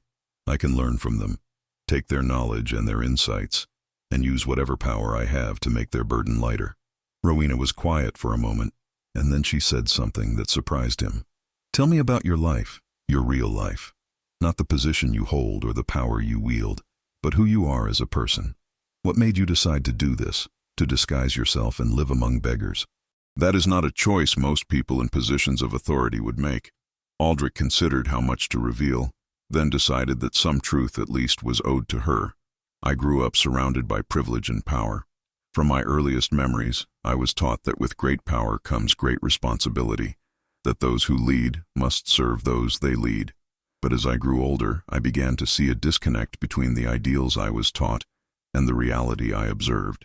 The people around me, those with power and influence, spoke beautiful words about justice and duty, but their actions often contradicted those words." He paused, remembering conversations with his father, the late king, who had genuinely believed in fairness, but had been so thoroughly insulated from reality that his good intentions had meant little. "I realized that I was in danger of becoming the same way, of believing my own proclamations were being followed simply because I wished them to be. So I decided to see for myself, to experience the kingdom as those without power experience it." "That must have been frightening," Rowena said, "to step away from everything familiar, everything safe, and make yourself vulnerable." "It was," Aldrich admitted, "but also necessary. These 2 days have taught me more about my kingdom than the previous 2 years combined. They have shown me where I have failed, where the systems I thought were working are actually broken, where my trust has been misplaced. And they have shown you that people like me exist," Rowena added softly. "People who are educated and capable, who want to contribute and build meaningful lives, but who are trapped by circumstances and a system that offers no real opportunities for advancement. Yes, Aldrich agreed. They have shown me that the greatest waste in this kingdom is not the money spent on grand projects or elaborate ceremonies, but the human potential that is squandered because people are not given the chance to develop and use their abilities. Rowena moved closer, and Aldrich felt her head rest against his shoulder. The gesture was trusting, intimate, and it filled him with a warmth that had nothing to do with the physical comfort of the contact. "You speak as if you truly care," she murmured, "as if this is not merely an intellectual exercise, but something that matters to you personally." "It does matter," Aldrich said, his arm moving almost of its own accord to wrap around her shoulders. "You matter. William matters. Eliza and the others matter. Every person in this kingdom matters, and they deserve to be treated with dignity and given real opportunities to thrive, not merely survive." They sat together in the darkness, drawing comfort from each other's presence, and Aldrich found himself thinking about the future with a clarity he had not possessed before. When he returned to his throne, there would be significant changes, but more than that, he knew now that he could not simply issue new proclamations and hope they would be followed. He would need to verify, to inspect, to maintain a connection to the reality of his people's lives that went beyond official reports and carefully staged presentations. And somehow, some way, he would need to find a place for Rowena in this new vision. The thought of returning to his castle and never seeing her again was unbearable. She had become important to him in ways that went beyond gratitude for the lessons she had taught him. There was a connection between them, something that had grown in these 2 days of shared hardship and honest conversation, something he did not want to lose. "When this night is over," Rowena said, breaking the comfortable silence, "and when you return to your real life, whatever that may be, I hope you will remember us, not just as examples of poverty and suffering to motivate your reforms, but as real people with hopes and dreams, with dignity and worth beyond our circumstances." "I could never forget you," Aldrich replied, and heard in his own voice an emotion that went beyond professional concern or even deep respect. "You have shown me what courage truly looks like, what strength of spirit means. You have no idea how extraordinary you are, Rowena." The hours passed slowly in the darkness of the aqueduct, marked only by the steady drip of water somewhere in the distance and William's occasional coughing fits. Aldrich remained alert, his senses attuned to any sound that might indicate danger approaching from above or through the tunnels. Rowena had eventually drifted into an uneasy sleep against his shoulder, and he was careful not to move and disturb her rest. As dawn approached, Aldrich gently extricated himself from Rowena's sleeping form and made his way toward the entrance of the aqueduct. He needed to assess whether Ravenswood's men were still conducting their search and whether it would be safe for the group to emerge. Moving silently through the darkness, he reached the concealed opening and carefully peered out into the gray light of early morning. The streets were quiet, the search apparently concluded for the night. But Aldrich could see evidence of its thoroughness: overturned carts, broken doors on abandoned buildings, and the occasional beggar huddled in doorways with fresh bruises that spoke of rough questioning. His hands clenched into fists as he witnessed the aftermath of his cousin's brutality. Ravenswood had used the pretense of searching for a spy to terrorize the most vulnerable people in the city, those least able to defend themselves. Aldrich returned to the group and gently woke Rowena. "The search seems to have ended for now," he told her quietly, "but we should move carefully." Ravenswood's men were not gentle in their questioning. Rowena nodded, rubbing sleep from her eyes. Together, they woke the others and prepared to leave their refuge. William looked worse than he had the night before, his face pale and his breathing shallow. The old man could barely stand without assistance, and Aldrich knew that his condition had reached a critical point. "We need to get William to a healer immediately," Aldrich said firmly. "The delay has cost him dearly." "And how do you propose we do that?" one of the young men asked skeptically.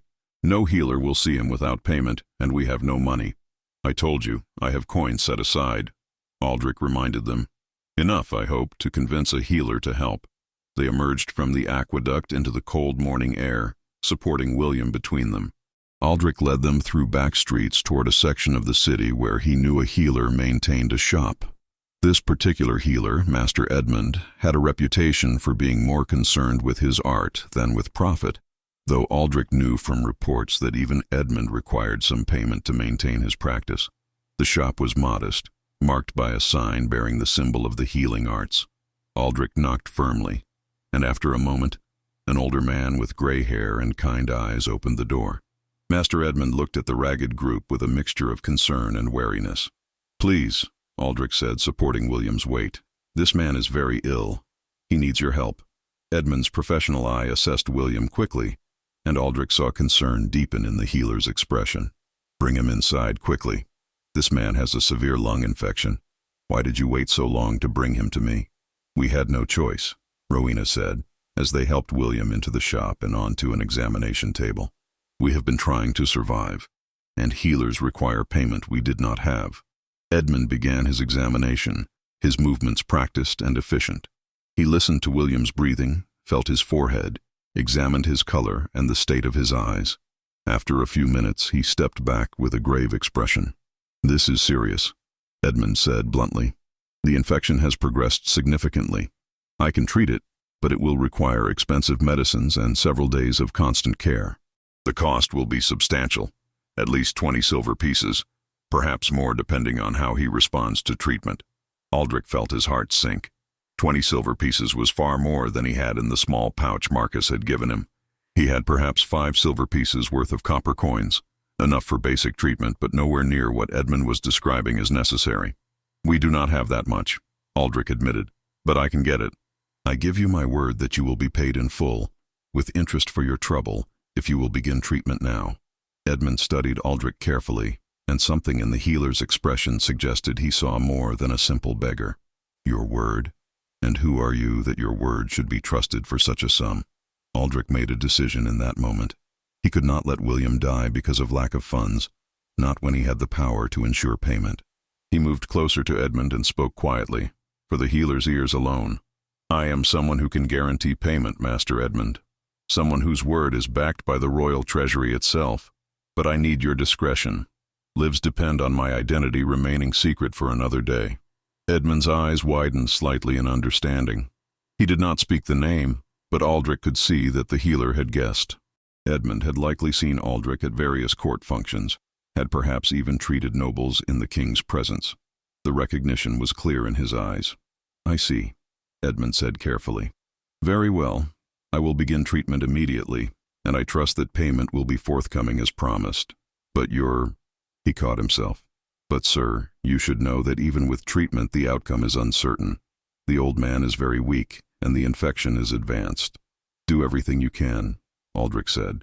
"Cost is no object." Edmund nodded and began preparing medicines, explaining to Rowena what he was doing and what care William would require.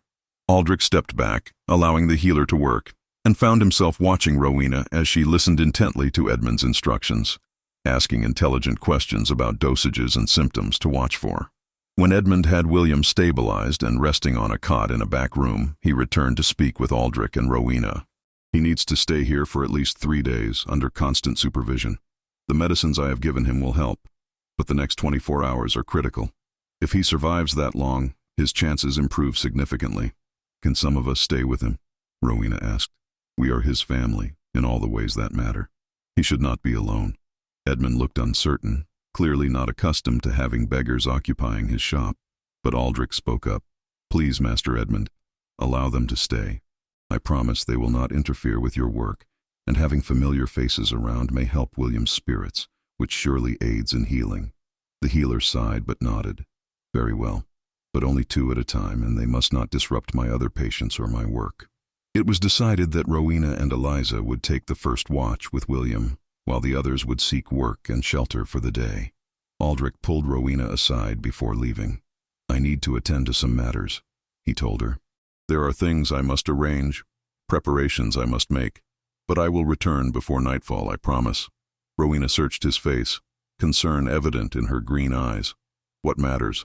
What preparations? You speak as if you are planning something significant." "I am," Aldrich said.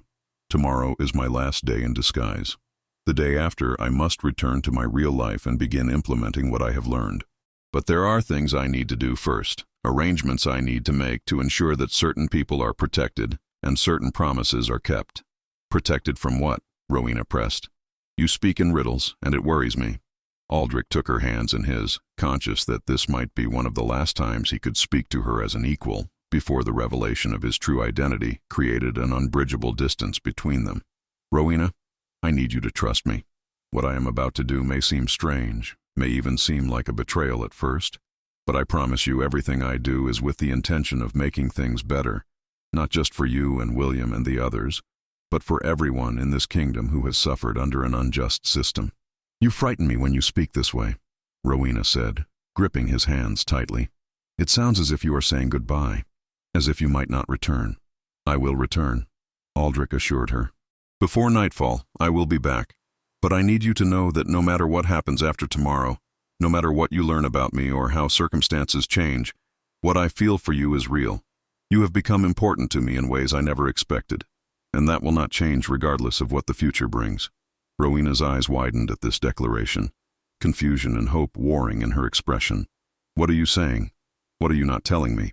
Aldrich wanted desperately to tell her everything, to reveal who he was and what he felt, but he knew the time was not right.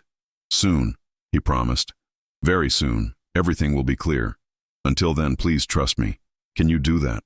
For a long moment, Rowena simply looked at him, her remarkable eyes searching his face as if trying to read the secrets written there. Finally, she nodded slowly. "I do not understand what is happening, but yes, I trust you. You have proven yourself worthy of that trust these past days despite the deceptions. So I will wait, and I will hope that when the truth finally comes, it will not destroy what has grown between us."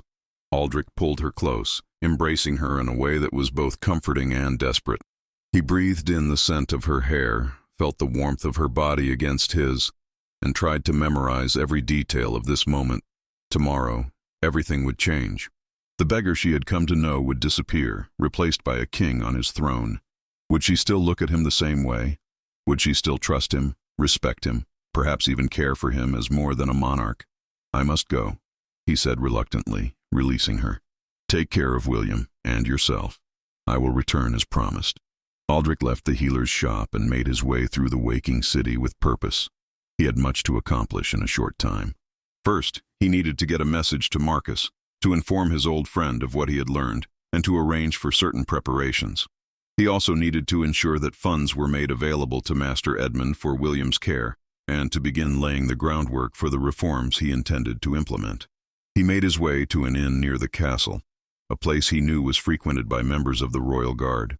Inside, he sought out a particular guardsman, a young man named Thomas, who Aldrich had personally recruited and who he knew to be honest and loyal.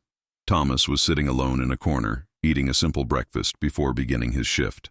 Aldrich approached the table carefully, his beggar's disguise still in place. "Excuse me," he said quietly. "I have a message that must reach Sir Marcus immediately.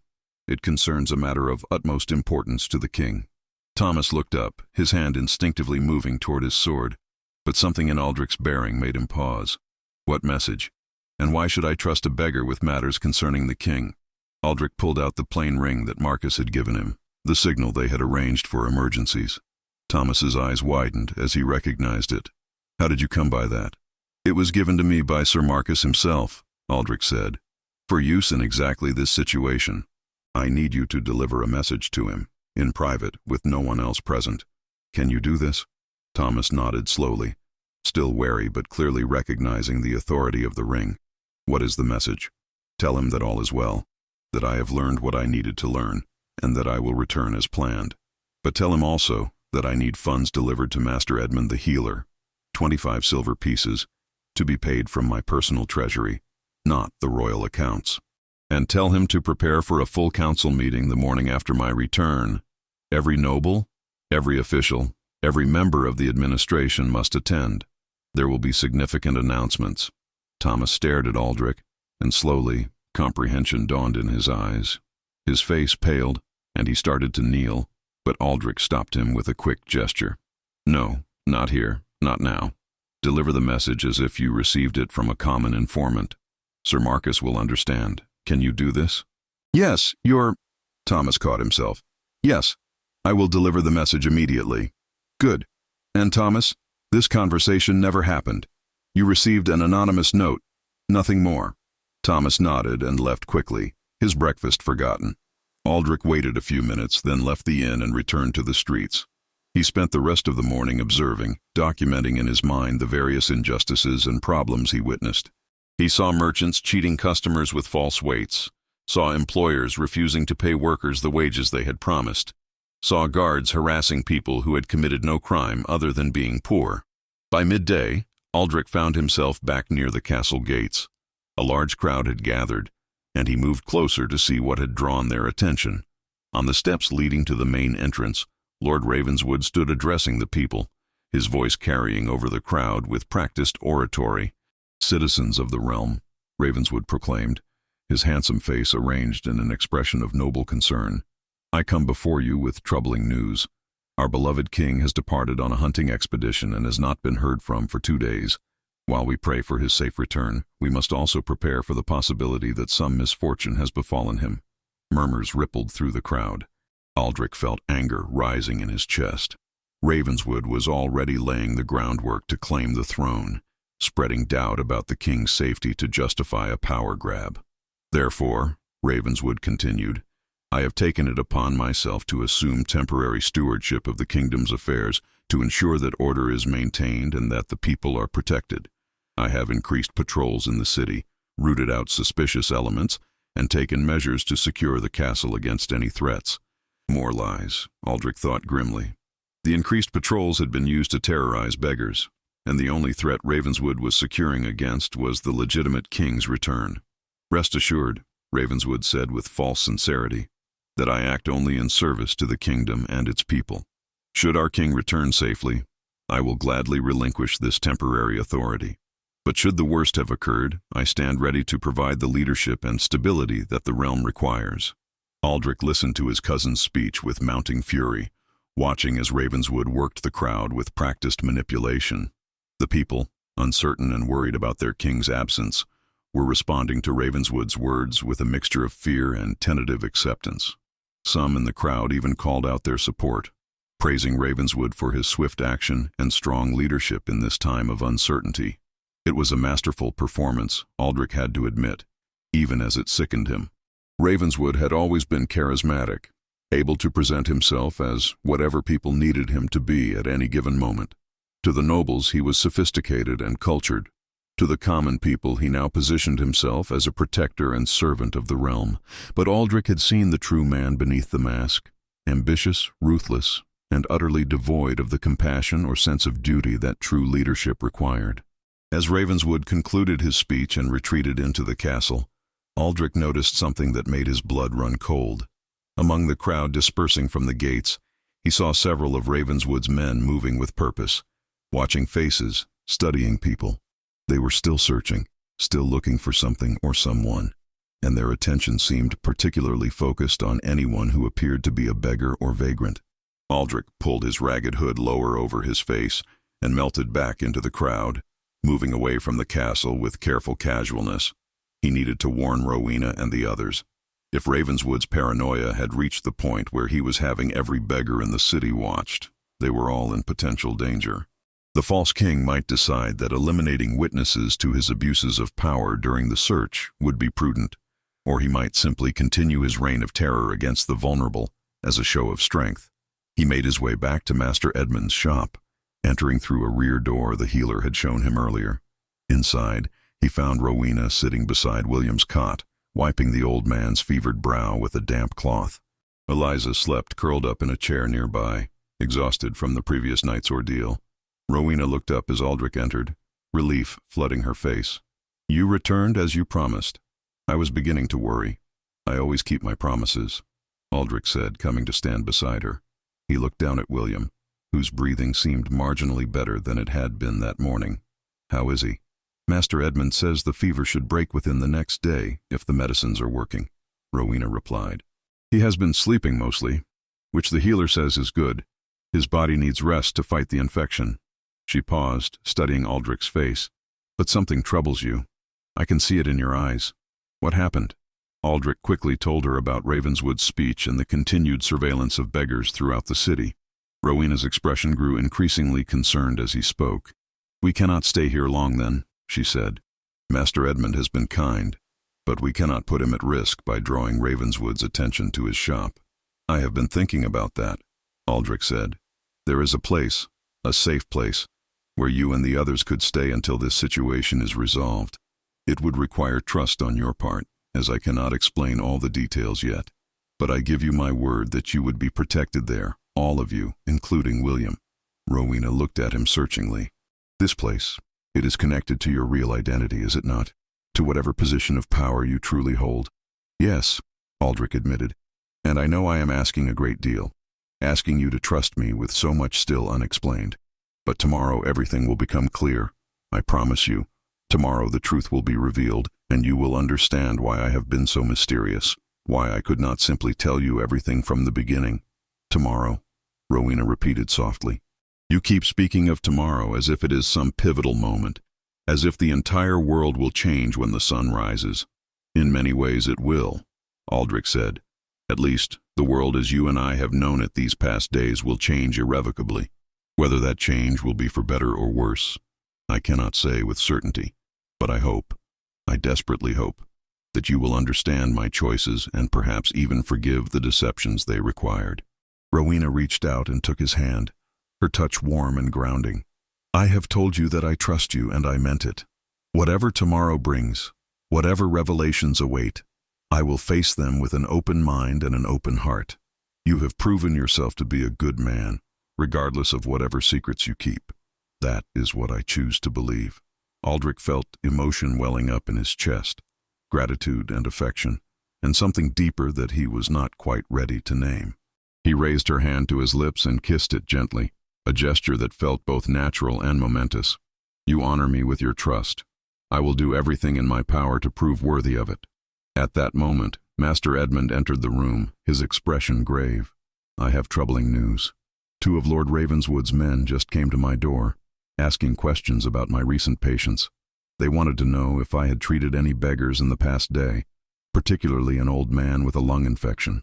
Aldrich felt ice run through his veins. What did you tell them? I told them I treat all manner of patients and do not keep detailed records of every vagrant who seeks my aid, Edmund replied. They seemed suspicious, but they had no grounds to search my premises without a warrant from the king himself. However, I do not think this will be the end of their inquiries. If Ravenswood is as thorough as you suggest, he will find a way to investigate further. Then we need to move William tonight, Aldrich said decisively. As soon as darkness falls. Can he be transported safely? Edmund hesitated. It is risky. The journey could worsen his condition, potentially undo the progress the medicines have made. But if Ravenswood's men return with authority to search, they will find him, and I suspect that would be far more dangerous to his health than any journey. Where would we take him? Rowena asked. The abandoned building is surely being watched, and we have no other shelter. I told you I know a safe place, Aldrich said, but we will need help to get William there without being seen. Master Edmund, can you arrange for a covered cart? Something that would not draw attention? The healer nodded slowly. I have a supply cart I use for collecting herbs and medicines from the countryside. It would serve the purpose, though it will not be comfortable for the passengers. Comfort matters less than safety at this point, Aldrich said. He turned to Rowena. Gather the others. Tell them to be ready to move as soon as night falls, and tell them to bring nothing that would slow us down or draw attention. We travel light and we travel fast. As Rowena hurried to comply, waking Eliza gently and preparing to contact the other members of their small group, Aldrich pulled Edmund aside. I need you to do something else for me. When Sir Marcus comes to deliver the payment for William's care, tell him that the situation has accelerated. Tell him to have the northern tower of the castle prepared to receive guests tonight, guests who will need protection and discretion. He will understand. Edmund studied Aldrich's face, and the healer's expression showed both understanding and concern. You are taking a significant risk, bringing them into the castle. If Ravenswood learns of it before you are ready to reveal yourself, it could provide him with leverage or ammunition to use against you. I know, Aldrich acknowledged, but I cannot leave them exposed to Ravenswood's paranoia while I hide safely behind castle walls. They trusted me with their stories, their friendship, their very lives. I owe them protection, and I have the power to provide it. To do less would be a betrayal of everything they have taught me about honor and duty. Edmund nodded, respect evident in his eyes. You have changed, Your Majesty. The king who left the castle 3 days ago, I think, would not have taken such a personal risk for a group of beggars. Whatever you have learned during your time among them, it has made you a better ruler. I hope you are right, Aldrich said quietly, because tomorrow I will ask the entire kingdom to accept significant changes based on what I have witnessed. If I cannot convince them that these changes are necessary and just, everything I have seen and learned will have been for nothing. The afternoon passed in tense preparation. Rowena and Eliza gathered the other members of their group, bringing them to Edmund's shop in small numbers to avoid drawing attention. The 2 young men arrived first, followed by the woman who had clutched her bundle of rags.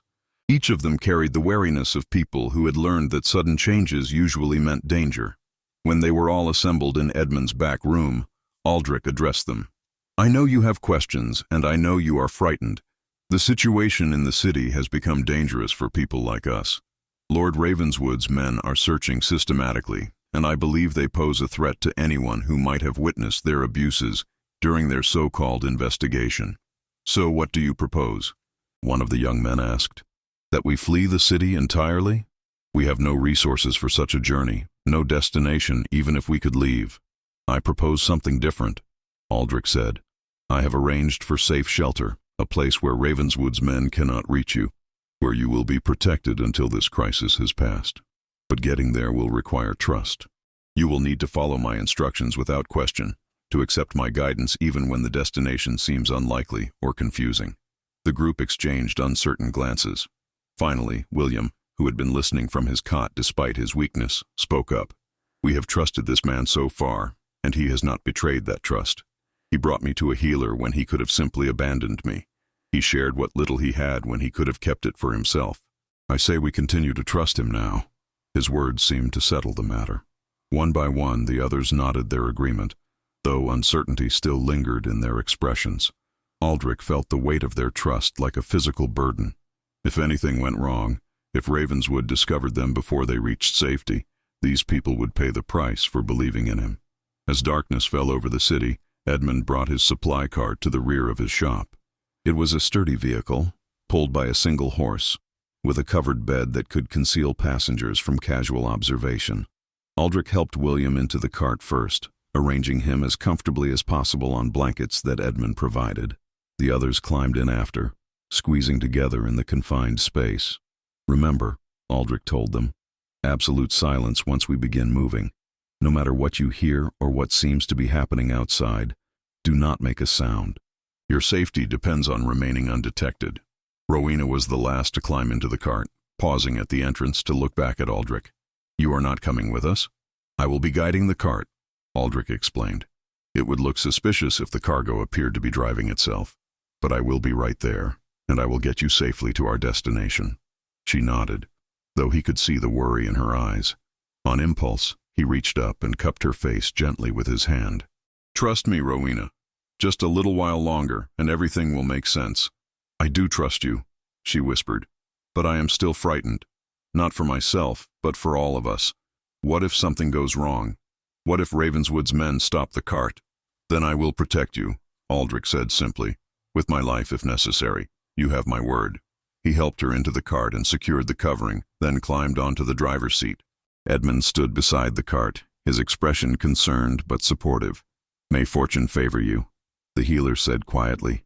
"And may your return to power bring the justice this kingdom desperately needs." Aldrich nodded his thanks and urged the horse forward. The cart moved slowly through the dark streets, its pace measured to avoid drawing attention. He had chosen a route that would take them through less traveled areas, avoiding the main thoroughfares where Ravenswood's patrols were most likely to be stationed. The journey seemed to take hours, though in reality it was perhaps 30 minutes before the castle walls came into view. Aldrich's heart pounded as he approached the northern gate, a smaller entrance used primarily for supply deliveries. This was the moment of greatest risk. If the guards had not received Marcus's instructions, if they questioned the cart too closely, the entire plan could unravel. A guard stepped forward as Aldrich brought the cart to a halt. The man held up a lantern, its light spilling across Aldrich's face. For a moment, there was no recognition, just the routine scrutiny of a guard examining a late delivery. Then the guard's eyes widened, almost imperceptibly. "Sir Marcus said to expect this delivery." the guard said carefully, his voice neutral despite the shock Aldrich could see in his expression. "You are to proceed directly to the northern tower. I will ensure you are not disturbed." Aldrich nodded his thanks and guided the cart through the gate, into the castle grounds that had been his home for his entire life. The familiar surroundings looked strange from his current vantage point, seeing them as someone arriving rather than as the master of all he surveyed. The northern tower loomed ahead, its ancient stones dark against the night sky, and Aldrich directed the horse toward the small courtyard at its base. Sir Marcus was waiting there, his weathered face showing relief and concern in equal measure. 2 trusted guards stood with him, men Aldrich recognized as completely loyal. As the cart came to a halt, Marcus stepped forward quickly. "Your Majesty," he began, but Aldrich raised a hand to stop him. "Not yet," Aldrich said quietly. "First, we need to get these people inside and settled safely. Explanations can wait until everyone is secure." Marcus nodded, understanding despite his obvious desire for answers. Together they helped the passengers from the cart. William was carried carefully by the 2 guards, while the others climbed out, their eyes wide with amazement and confusion as they took in their surroundings. Rowena was the last to emerge, and when she did, her gaze immediately found Aldrich. He saw the questions in her eyes, the growing realization that wherever they were, it was a place of significant importance. The stone walls, the guards in royal livery, the obvious wealth and power represented by their surroundings, all of it was beginning to paint a picture that she had perhaps suspected but not fully believed. "This way," Marcus said, gesturing toward the tower entrance. "Rooms have been prepared on the 3rd floor. They are comfortable and secure, and you will be safe here." The group followed Marcus into the tower, their footsteps echoing on the stone stairs as they climbed. Aldrich brought up the rear, watching as they entered the prepared chambers. The rooms were indeed comfortable, furnished with real beds, warm blankets, and a hearth where a fire already burned. For people who had been sleeping on cold stone and wearing rags against the weather, it must have seemed like a palace. William was settled into bed immediately, and Marcus informed them that the castle's physician would attend him shortly. The others stood uncertainly in the main room, clearly overwhelmed by the sudden change in their circumstances. "Please rest," Aldrich told them. "Food will be brought shortly, and there are clean clothes in the wardrobes. You are safe here, I give you my word. Tomorrow, all your questions will be answered." Eliza, with a child's adaptability, had already discovered one of the beds and climbed onto it with a delighted laugh. The others were slower to relax, but the lure of warmth and safety was powerful. Gradually, they began to explore the rooms, touching the furnishings as if to verify they were real. Rowena, however, remained standing near the door, her eyes fixed on Aldrich. "I need to speak with you," she said quietly. "Alone, if possible." Aldrich nodded and gestured for her to follow him.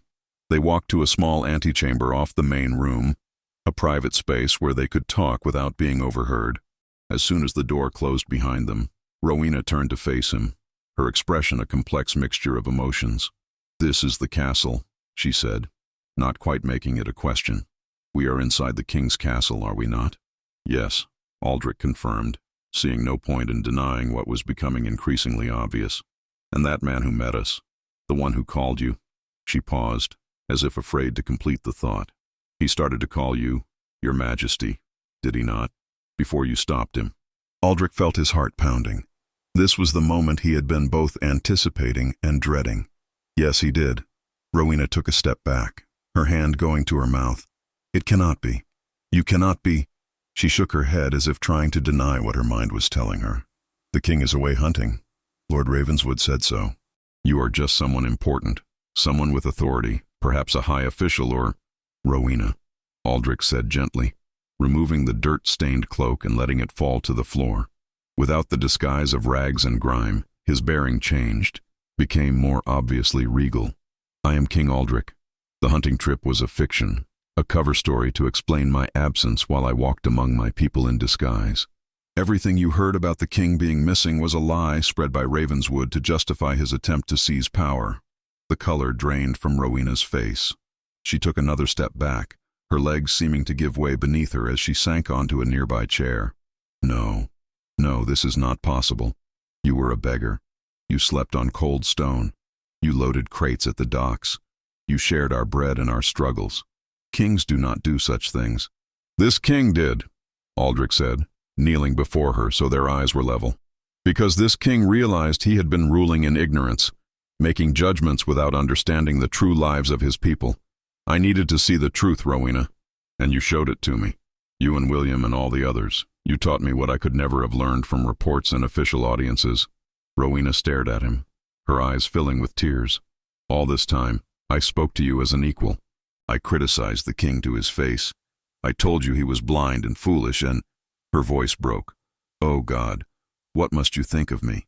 I think you are the bravest, most honest person I have ever met, Aldrich said firmly, taking her hands in his despite her instinctive attempt to pull away. Everything you said about the king, about me, was true.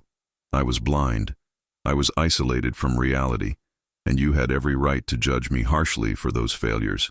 But you also gave me the opportunity to see my mistakes and to begin correcting them.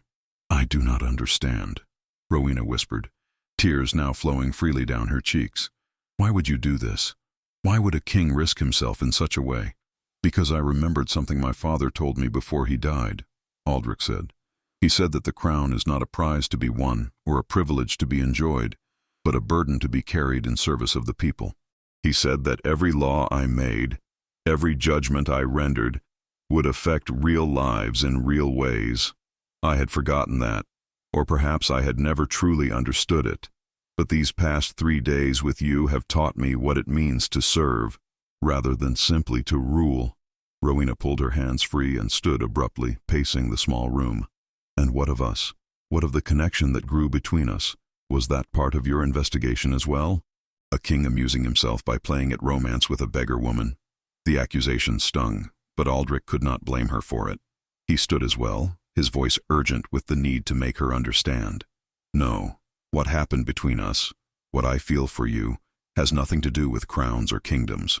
When I held you in the darkness of that aqueduct, when I listened to your story and felt rage at the injustice you had suffered, when I made promises to help you, those were the actions of a man, not a king.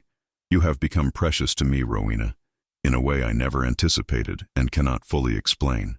Precious, Rowena repeated, her voice bitter. How can I be precious to a king? I am a beggar, a woman with no family, no prospects, no value in the eyes of the court. Whatever you felt for me in those moments of shared hardship, it cannot survive the return to your real life. Tomorrow you will sit on your throne again, surrounded by nobles and courtiers, and I will be— what? A reminder of a brief adventure?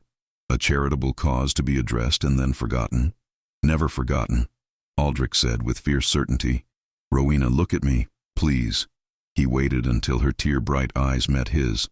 I know that the difference in our stations creates complications.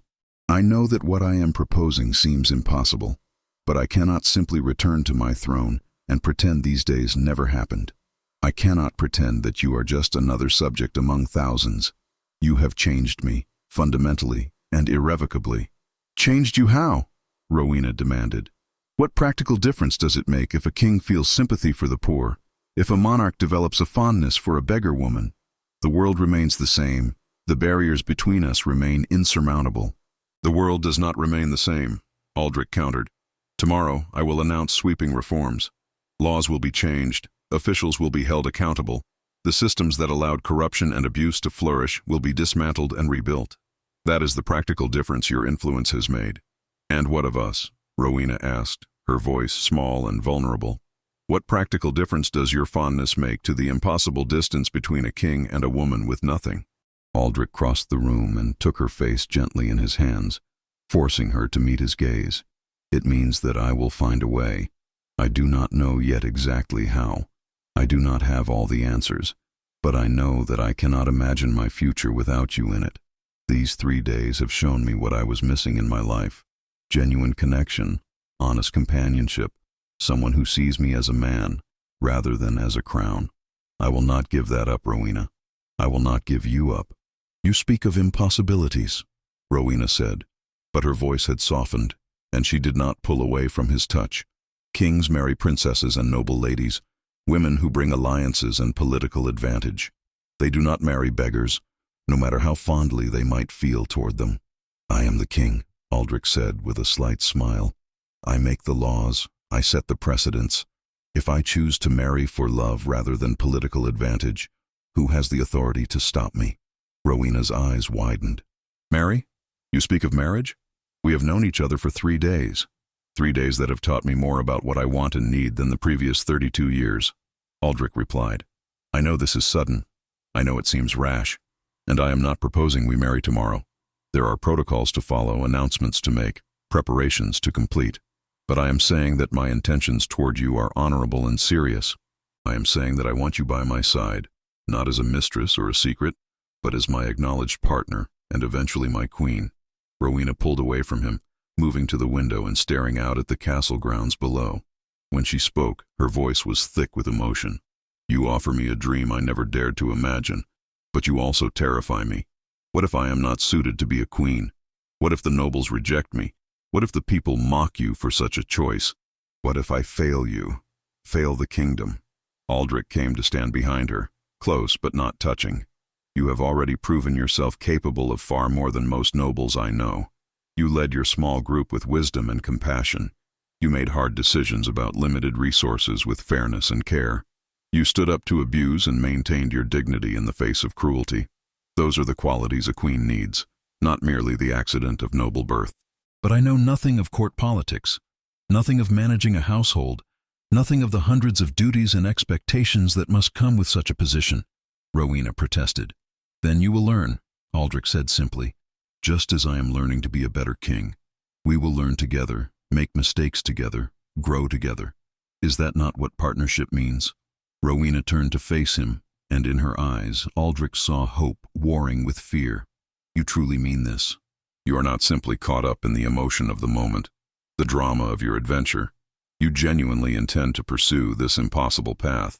With every fiber of my being, Aldrich confirmed. Rowena, I know I am asking you to trust me with your future, to believe in possibilities that seem absurd. But have I not kept every promise I have made to you so far? I promised to return before nightfall, and I did. I promised to get help for William, and I did. I promised to bring you to safety, and here you stand in the most secure location in the kingdom. Trust me now when I promise that I will find a way for us to be together, openly and honorably. A knock at the door interrupted them. Marcus's voice came through, apologetic but urgent. Your Majesty, forgive the intrusion, but there is news from the main hall. Lord Ravenswood has called an emergency council meeting for first light tomorrow.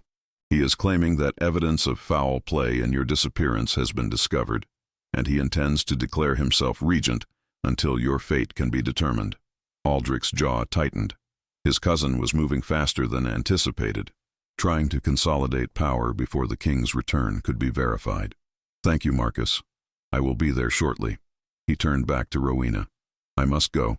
There are preparations to make for tomorrow's confrontation. But please, think about what I have said. Tomorrow, when I reveal myself to the court, I want you there beside me. I want everyone to see the woman who helped me understand what true nobility means. I am frightened, Rowena admitted. So am I, Aldrich said with surprising honesty. But I am also certain that this is right, that you are right. Tomorrow will bring many challenges, many changes, but we will face them together if you are willing. The dawn broke over Thornhaven Castle with a brilliance that seemed almost prophetic. Golden light streaming through the high windows and illuminating the ancient stones with warmth that had been absent during the cold days of Aldrich's disguise. In the northern tower, Rowena stood before a mirror, barely recognizing the woman who looked back at her. The castle servants had worked through the night preparing her, and the transformation was startling. Gone were the rags and the dirt, replaced by a gown of deep emerald velvet that brought out the green of her eyes. The fabric was rich and heavy, with long sleeves trimmed in silver embroidery that caught the morning light. Her hair, washed and brushed until it shone like spun gold, had been arranged in an elegant style with small silver pins holding it in place. She looked like a noble lady, like someone who belonged in these halls of power, yet the woman in the mirror still felt like an impostor. A gentle knock at the door announced the arrival of Lady Margaret, an older woman who served as the castle's mistress of protocol. She had spent the early morning hours instructing Rowena in basic court etiquette, speaking with a kindness that had helped ease some of Rowena's terror about the day ahead. You look magnificent, my dear, Lady Margaret said warmly. His Majesty will be proud to have you at his side. I feel as though I am wearing a costume, Rowena admitted, her hands trembling slightly as she smoothed the velvet of her gown. What if I make a mistake? What if I embarrass him in front of the entire court? Then you will handle it with the same grace and dignity you have shown in far more difficult circumstances, Lady Margaret replied. The king has told me something of what you endured these past months, how you cared for others when you yourself had nothing. That kind of strength does not disappear simply because you are wearing finer clothes. Trust in yourself, and trust in the king's judgment. He would not place you in this position if he did not believe you capable of handling it. A louder knock interrupted them, and Sir Marcus entered, his formal armor polished to a mirror shine for the momentous day ahead. Lady Rowena, he said with a respectful bow that still felt surreal to her. His Majesty requests your presence in his chambers before the council meeting. There are matters he wishes to discuss with you. Rowena's heart raced as she followed Marcus through the castle corridors. Servants and minor officials bowed as they passed, and she could see the curiosity in their eyes, the whispered speculations about who this mysterious woman might be. The entire castle was alive with rumors about the king's imminent return and the dramatic revelations that were expected at the council meeting. Marcus led her to the royal chambers, a suite of rooms that spoke of power and wealth in every detail. He knocked once, then opened the door and stepped aside to allow Rowena to enter. Inside, she found Aldrich standing before another mirror, but he was not alone. A tailor was making final adjustments to his formal robes, rich garments of deep blue and silver that bore the royal crest embroidered in threads of gold. When Aldrich saw her, his entire face transformed with a smile that made her breath catch. He dismissed the tailor with a gesture, waiting until they were alone before crossing the room to take her hands in his. "You are breathtaking," he said softly, his storm-gray eyes warm with admiration and something deeper, though you were no less beautiful in rags and covered in dirt. The gown merely allows others to see what I have known from the beginning. I am terrified, Rowena confessed. In less than an hour, I will be standing before the most powerful nobles in the kingdom, before people who will judge every word I speak, every gesture I make. What if I fail you? You could never fail me, Aldrich said firmly. But I understand your fear, and I want to give you a choice. You do not have to stand with me today if you are not ready. I can introduce you to the court gradually, allow you time to learn and adjust before making any formal announcements about our relationship. Rowena considered this, tempted by the offer of more time, of a slower transition into this overwhelming new world. But then she thought of everything they had discussed the night before, of the promises made and the future they had dared to imagine together. If she hesitated now, if she allowed fear to dictate her choices, she would be betraying the very qualities that had attracted Aldrich to her in the first place. "No," she said, squaring her shoulders with determination. "If we are to do this, if we are truly to build a partnership based on honesty and courage, then I should be there from the beginning. I will not hide in the shadows while you face Lord Ravenswood and the challenges of implementing your reforms. We face them together, or not at all." Pride and love shone in Aldrich's eyes. "Then together it is. But before we go, there is something I want you to have." He moved to a desk and retrieved a small wooden box, ornately carved with intricate designs. Opening it, he revealed a ring of stunning craftsmanship, silver set with a deep green emerald that matched her eyes perfectly. "This was my mother's ring," Aldrich explained, taking it from the box. "She was a woman of great strength and wisdom, someone who understood that true nobility comes from character, not birth. I think she would have liked you very much, and I know she would approve of my choice." He held the ring out to her. "Rowena, I know that according to tradition, there should be a formal courtship, negotiations between families, all the elaborate ceremonies that usually precede such things. But we have never been traditional, you and I. Will you accept this ring as a symbol of my intentions? Will you stand beside me not just today, but in all the days to come, as my partner, my love, and eventually, my wife?" Tears welled in Rowena's eyes, but they were tears of joy rather than fear. "Yes," she whispered. "Yes, to all of it. I do not know how we will navigate all the obstacles ahead, but I know that I want to try. I know that what I feel for you is real and worth fighting for." Aldrich slipped the ring onto her finger, then pulled her close and kissed her with a tenderness that made the world disappear around them. In that moment, there was no throne, no council, no complications of status or station. Only two people who had found each other against all odds and chosen to build something extraordinary together. The moment was interrupted by another knock. Marcus's voice came through the door, apologetic but firm. "Your Majesty, it is time. The council is assembled and waiting." Aldrich took a deep breath, his hand finding Rowena's and squeezing gently. "Are you ready?" "No," Rowena admitted with a slight smile. "But I am willing. That will have to be enough." They walked together through the castle corridors, their hands clasped, drawing startled looks and excited whispers from everyone they passed. The great council chamber loomed ahead, its massive oak doors currently closed but with the sound of many voices audible from within. Marcus was waiting there along with a dozen royal guards in full ceremonial armor. "Lord Ravenswood has been holding court for the past hour," Marcus informed them quietly. "He has presented what he claims is evidence of a plot against your life, and he has convinced many of the assembled nobles that he should be named regent. The mood in the chamber is quite volatile." "Then it is time to restore order," Aldrich said with grim determination. He turned to Rowena one last time. "Stay close to me. No matter what happens, no matter what accusations Ravenswood makes or how the nobles react, remember that you belong here. You have as much right to stand in that chamber as anyone born to nobility." Rowena nodded, drawing strength from his confidence. Marcus signaled to the guards, who moved to open the massive doors. As they swung wide, the noise from within the chamber grew louder, hundreds of voices all speaking at once, the chaos of a kingdom in crisis. The herald's voice rang out, cutting through the commotion. "His Majesty, King Aldrich the Just." The effect was instantaneous and dramatic. Every voice fell silent as if cut off by a blade. Every head turned toward the entrance where Aldrich stood, resplendent in his royal robes, very much alive and clearly in command. The shock on the assembled faces would have been comical under other circumstances. Lord Ravenswood stood at the front of the chamber, frozen in mid-gesture, his handsome face cycling through expressions of shock, fear, and then desperate calculation. He recovered quickly, his politician's instincts taking over as he attempted to salvage the situation. "Your Majesty," Ravenswood exclaimed, moving forward with arms outstretched in what was meant to appear as joyful relief. "Thank God you are safe.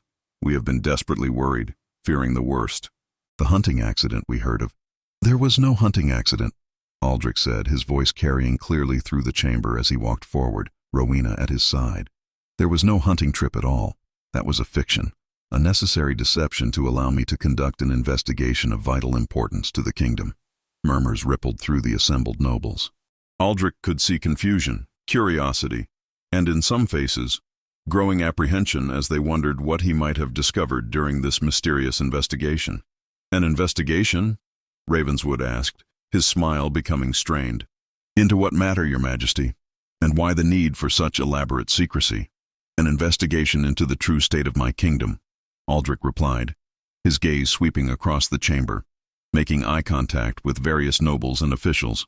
"I needed to see, with my own eyes, and without the filters of official reports or carefully staged presentations, how my laws are actually enforced, how justice is truly dispensed, how the powerful treat the powerless when they believe no royal eye is watching." The apprehension in many faces deepened into fear. Aldrich could see nobles exchanging worried glances, officials shifting uncomfortably. They were beginning to understand that their king had seen things he was never meant to see. "For 3 days, Aldrich continued, his voice hardening, "I walked the streets of my own capital city disguised as a beggar. I slept on cold stone in abandoned buildings. I sought work at poverty wages. I witnessed guards abuse innocent people at the very gates of this castle. I saw employers violate the wage laws I established, merchants cheat customers with false measures, officials take bribes to ignore injustices. I saw a system so thoroughly corrupted that my proclamations of fairness and justice have become nothing more than empty words, ignored by those who should enforce them and mocked by those who suffer under them." The silence in the chamber was absolute now, the weight of the king's words settling over the assembly like a shroud. Aldrich's gaze found Lord Pemberton, the magistrate responsible for enforcing the king's laws in the capital city. The man had gone pale, sweat beading on his forehead. "Lord Pemberton," Aldrich said, his voice cold, "I personally witnessed at least 24 violations of the wage laws in the past 3 days, all occurring within your jurisdiction. I saw merchants use false weights and measures in transactions. Guards abuse their authority. Employers exploit workers. These are crimes you are sworn to prevent and punish. Can you explain to this council why they occur so brazenly and so frequently?" Pemberton stammered, unable to form a coherent response. Aldrich did not wait for one before continuing. "I will tell you why. Because the system of oversight has become a system of profit. Officials turn blind eyes in exchange for bribes. Magistrates rule in favor of the wealthy who can pay for favorable judgments. Guards extort money from those too poor to defend themselves. The entire apparatus of justice has been corrupted into an instrument of oppression." He turned his attention to the broader assembly. "I take responsibility for allowing this to happen. I was blind, content to sit in my comfortable castle and believe the reassuring reports of my officials rather than verifying the truth for myself. That blindness ends today. Lord Pemberton, you are hereby removed from your position and will face trial for dereliction of duty. Any other official found to have taken bribes or ignored the law will face similar consequences." Pemberton collapsed into a seat, the fight going out of him completely. Around the chamber, other officials looked ill, knowing that an investigation into their activities would reveal similar corruption. Ravenswood, seeing an opportunity in the chaos, stepped forward again. "Your Majesty, surely such sweeping accusations require equally compelling evidence. While I do not doubt your observations, memories can be unreliable, and without corroboration—" "I have corroboration," Aldrich interrupted, gesturing to where Marcus stood. "Sir Marcus can provide detailed accounts of specific incidents I witnessed. But more than that, I have witnesses. People who lived through the injustices I observed, who can testify to the truth of what I describe." He turned and extended his hand to Rowena, drawing her forward to stand fully beside him before the entire assembly. "This is Lady Rowena.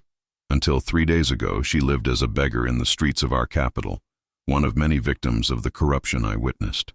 Her father was a scribe, falsely accused of theft by a noble who wanted to silence his protests against exploitation. He died in a dungeon, having committed no crime. Her mother died of grief. Rowena herself was left destitute, denied honest employment, forced to survive on the streets with no protection and no recourse to justice." He could see the shock on faces throughout the chamber, shock at the story, but even more at the fact that the king was presenting a beggar woman to the assembled nobility as if she were their equal. Ravenswood's expression had shifted from calculation to barely concealed contempt. "Lady Rowena," Ravenswood said, his tone making the title sound like an insult. "Your Majesty, with all due respect, you present us with a woman of no family, no standing, no credentials beyond her own testimony. How can we accept her word about these serious allegations?" Aldrich's eyes flashed dangerously. "You will accept her word because I command it. But more than that, you will accept it because it is true, because it is corroborated by dozens of other witnesses, and because anyone who bothers to investigate will find that every detail matches reality." He addressed the assembly as a whole again. "Lady Rowena represents something important to me and to this kingdom. She represents the principle that dignity and worth are not conferred by birth or title, but earned through character and action. During the 3 days I spent among the poor and powerless, she showed me more genuine nobility than I have seen in years of court politics. She cared for others when she herself had nothing. She maintained her honor in the face of degradation. She spoke truth even when it would have been safer to remain silent." Aldrich took Rowena's hand, raising it so that all could see the ring he had placed on her finger. "I present Lady Rowena to you not merely as a witness to injustice, but as the woman I intend to marry, the woman who will become your queen." The chamber erupted into chaos. Nobles shouted in protest, some in shock, others in outrage. Ravenswood's face had gone from contempt to fury, all pretense of support abandoned. "This is madness," he shouted over the din. "Your Majesty, you cannot seriously intend to marry a beggar. The kingdom requires alliances, requires a queen of proper breeding who can— The kingdom requires a queen who understands its people." Aldrich cut him off sharply. "A queen who knows what it means to suffer, to struggle, to fight for survival. A queen who will not sit comfortably in luxury while others starve. Rowena understands these things in ways no princess or noble lady ever could. She will make me a better king, and she will help me build a better kingdom." Lady Catherine, one of the most influential noblewomen in the court, stood up, her expression troubled but not hostile. "Your Majesty, while I respect your intentions, you must understand the concerns this raises. What of alliances with other kingdoms? What of the political ramifications? What of the precedent it sets?" "The precedent it sets," Aldrich replied firmly, "is that merit matters more than birth. That character is valued above pedigree. As for political alliances, I am tired of marriages being treated as business transactions. Let other kingdoms form alliances with us based on mutual interests and respect, not on the bartering of royal children like commodities." He could see some nods among the younger nobles, those less invested in the old ways, but there was still significant resistance, still many who looked at Rowena with barely concealed disdain. Ravenswood played his final card, his voice dripping with false concern. "And what of Lord Blackwood's son, Your Majesty? The man this woman accuses of murdering her father through false imprisonment. He is a peer of the realm, entitled to defend himself against these slanders. Should he not be present to answer these charges?" "An excellent suggestion," Aldrich said, surprising his cousin. "Guards, bring in Lord Blackwood the younger." The side doors opened, and Lord Blackwood was escorted in, clearly having been held in an antechamber for exactly this purpose. The young lord looked confident at first, apparently believing he had been summoned to support Ravenswood's position. But when he saw Rowena standing beside the king, wearing the queen's ring, his confidence faltered. "Lord Blackwood," Aldrich said coldly, "you stand accused of falsely imprisoning and causing the death of an innocent man, of seizing property that was not yours, and of abusing your position to exploit and harm those in your service. How do you answer these charges?" Blackwood recovered his composure, his lip curling with disdain. "I answer that they are the fantasies of a woman desperate for attention and revenge.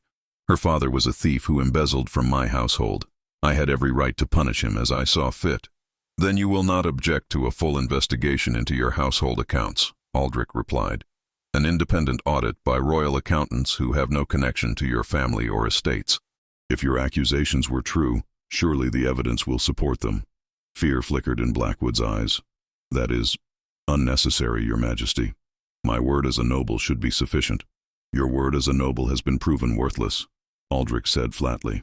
"The audit will proceed, and if it reveals what I suspect it will reveal, that you fabricated the charges against Rowena's father to silence his protests against your exploitation of your workers, then you will face the full consequences of your crimes, regardless of your noble blood." He turned back to the full assembly, his voice carrying the weight of absolute authority. "Let Lord Blackwood's case serve as an example. From this day forward, no one in this kingdom is above the law. Noble blood does not grant immunity from justice. Wealth does not purchase freedom from consequences. Every person, from the highest lord to the lowest beggar, will be held to the same standards and afforded the same protections." Aldrich outlined his reforms in detail. New oversight systems for officials, independent inspectors who would verify enforcement of laws, substantial penalties for corruption, living wages that were actually sufficient to live on, and perhaps most revolutionary, the creation of a council that would include representatives from the common people, not just the nobility. The reaction was mixed. Some nobles objected strenuously, seeing their traditional privileges threatened. But others, particularly the younger generation and those who had genuine integrity, responded with cautious support, and the minor officials and servants who lined the walls of the chamber, who had never before been considered worthy of notice during such proceedings, looked at their king with something approaching awe. Throughout all of this, Rowena stood beside Aldrich, her head held high despite her trembling hands. She said little, allowing Aldrich to make his case, but her presence spoke volumes. She was the living embodiment of his argument, proof that worth was not determined by circumstance of birth. As the initial shock began to wear off and the assembly settled into serious discussion of the proposed reforms, Aldrich called for a brief recess. He led Rowena to a small antechamber off the main hall, where they could have a moment of privacy. "You were magnificent," he told her, pulling her into his arms, standing there before all of them, facing their judgment and their scorn, yet never wavering. "I am so proud of you." "I was terrified every moment," Rowena admitted, burying her face against his chest. "But I kept remembering what you said, that I belong here as much as anyone. And I thought of William and Eliza and all the others who cannot speak for themselves. If I can be their voice, If I can help make sure their suffering leads to real change, then facing the contempt of a few arrogant nobles seems a small price to pay. They returned to the council chamber, where the debates continued for hours. Aldrich had expected resistance, but he had not anticipated how fierce some of the opposition would be. Ravenswood, seeing his opportunity for power slipping away, formed an alliance with the most conservative nobles, arguing that the king's reforms would destabilize the kingdom and destroy the social order that had maintained peace for generations. But Aldrich had allies too. Sir Marcus spoke eloquently about the need for reform, backing up the king's observations with detailed accounts of corruption he had witnessed over the years. Lady Catherine, after initial hesitation, threw her considerable influence behind the reforms, arguing that a kingdom that did not care for all its people would eventually tear itself apart from internal strife. And then something unexpected happened. One of the servants who had been standing silently along the wall stepped forward, an older woman who had served the castle for decades. "Your Majesty," she said, her voice trembling but determined. "May I speak?" The chamber fell silent, shocked that a servant would dare to address the council. But Aldrich nodded. "Please, everyone in this kingdom has the right to be heard." The woman spoke of her own experiences, of watching her children go hungry despite working from dawn to dusk, of seeing friends and family crushed by the very system that was supposed to protect them. Her testimony was raw and powerful, and it seemed to tip the balance. Other servants began to step forward, adding their voices to hers, creating a chorus of testimony that could not be ignored or dismissed. By the time the sun began to set, the council had approved the core of Aldrich's reforms, though some of the more radical proposals would require further negotiation. It was not everything Aldrich had hoped for, but it was a solid beginning, a foundation upon which more could be built. As the assembly dispersed, Aldrich made one final announcement. "In 3 months' time, there will be a royal wedding.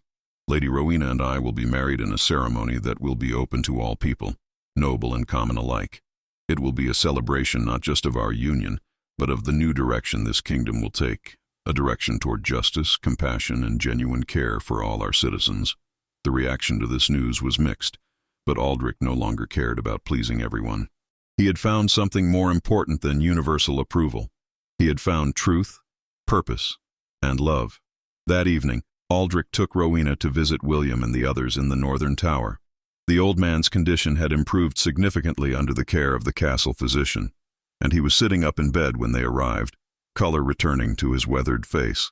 "Your Majesty," William said with a weak smile, "or should I say, the beggar who shared our bread and our struggles. I confess, I suspected there was more to you than met the eye, but I never imagined this. You showed me kindness when I appeared to be nothing but another unfortunate soul," Aldrich said, clasping the old man's hand. "That kindness, and the lessons you all taught me, have changed the course of this kingdom. I owe you a debt I can never fully repay. You can repay it by keeping your promises," William said. "By ensuring that what happened to Rowena's father, what happened to all of us, becomes harder and harder for the powerful to inflict on the powerless. That would be repayment enough." "I will," Aldrich promised. "You have my word as king, and as the man who learned what real honor means by watching you care for others, despite having nothing yourself." Little Eliza, who had been listening from her bed, suddenly spoke up. "Does this mean Rowena will be a queen? A real queen with a crown and everything?" Rowena knelt beside the child's bed, smoothing her hair with gentle fingers. "Yes, little one, though I am still trying to understand what that means myself. It means you will have the power to help people like us," Eliza said with the simple wisdom of a child. "You will be able to make sure no one else has to sleep in cold buildings or go hungry or get kicked by mean guards. That is what queens should do, I think." "You're absolutely right," Rowena said, tears filling her eyes. "And I promise you that is exactly what I will do. With the king's help, we will make this kingdom a place where children like you can grow up safe and cared for, where hard work is rewarded fairly, where justice truly means justice for everyone." Months later, on a brilliant spring morning, the royal wedding took place. True to Aldrich's word, it was open to all people, and the streets of the capital were packed with citizens who had come to witness the unprecedented event. The cathedral where the ceremony was held was filled with an extraordinary mix of nobles in their finest garments and common people in their best clothes, all gathered together in a way that had never before been seen. Rowena walked down the aisle in a gown of white and silver, her golden hair crowned with flowers, looking every inch a queen despite her humble origins. But it was not her beauty that captured the attention of those watching. It was the way she carried herself, with dignity and grace born not from training, but from inner strength. When Aldrich saw her approaching, his heart swelled with love and pride. This woman, who had shown him what true nobility meant, who had taught him to see his kingdom through the eyes of those who suffered, was about to become his wife and his queen. Together, they would build a new kind of kingdom, one where justice was not merely a word, but a living reality. As they exchanged their vows before the assembled crowd, Aldrich spoke not just the traditional words, but added his own promise. "I vow to honor you not just as my wife, but as my teacher and my guide in the work of building a just kingdom. I vow to never forget the lessons I learned during those 3 days in disguise, to never lose sight of the real lives affected by every decision I make. And I vow to work alongside you to ensure that every person in this realm, regardless of birth or wealth, is treated with the dignity and respect they deserve." Rowena's vows were equally powerful. "I vow to support you in the difficult work of reform, to be the voice of those who cannot speak for themselves, to remind you always of where we came from and why we must never forget. I vow to be a queen, not just in title but in service, to use whatever power and influence I have to protect the vulnerable and challenge the unjust.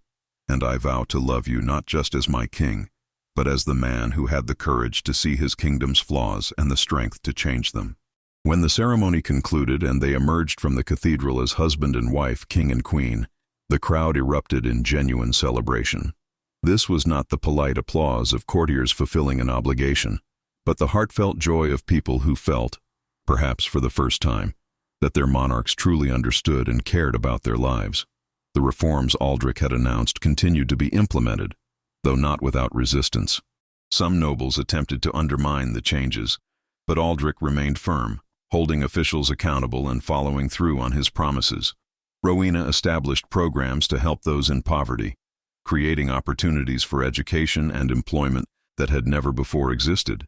Together, they transformed the kingdom, proving that justice and compassion were not just ideals, but achievable realities.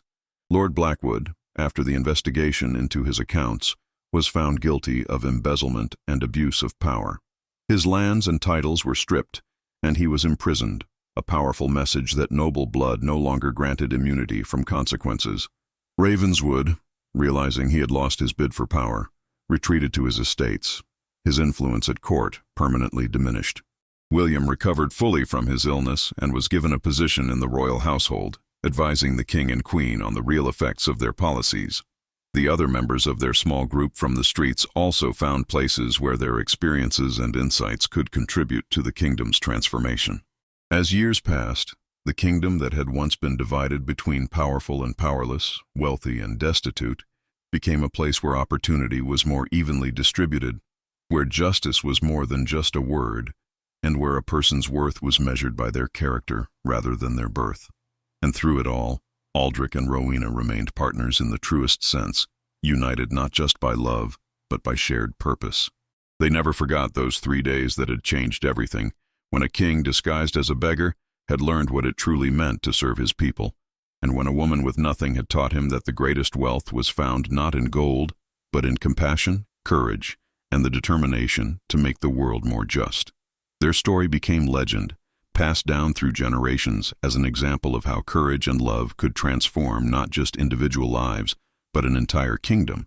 And in the hearts of the people, both noble and common, King Aldrich and Queen Rowena were remembered not for the grandeur of their reign, but for the simple truth they had proven, that true nobility comes not from the accident of birth, but from the choices we make and the compassion we show to those who need it most. The beggar who had been mocked at the castle gates had indeed been the king himself, and that revelation had changed everything. But more importantly, the woman who had shown kindness to that beggar had become a queen, proving that in a just kingdom, anyone with courage and compassion could rise to greatness. And together they had built something lasting and beautiful, a realm where justice was real, where compassion was valued, and where every person, regardless of their station, could live with dignity and hope for a better future.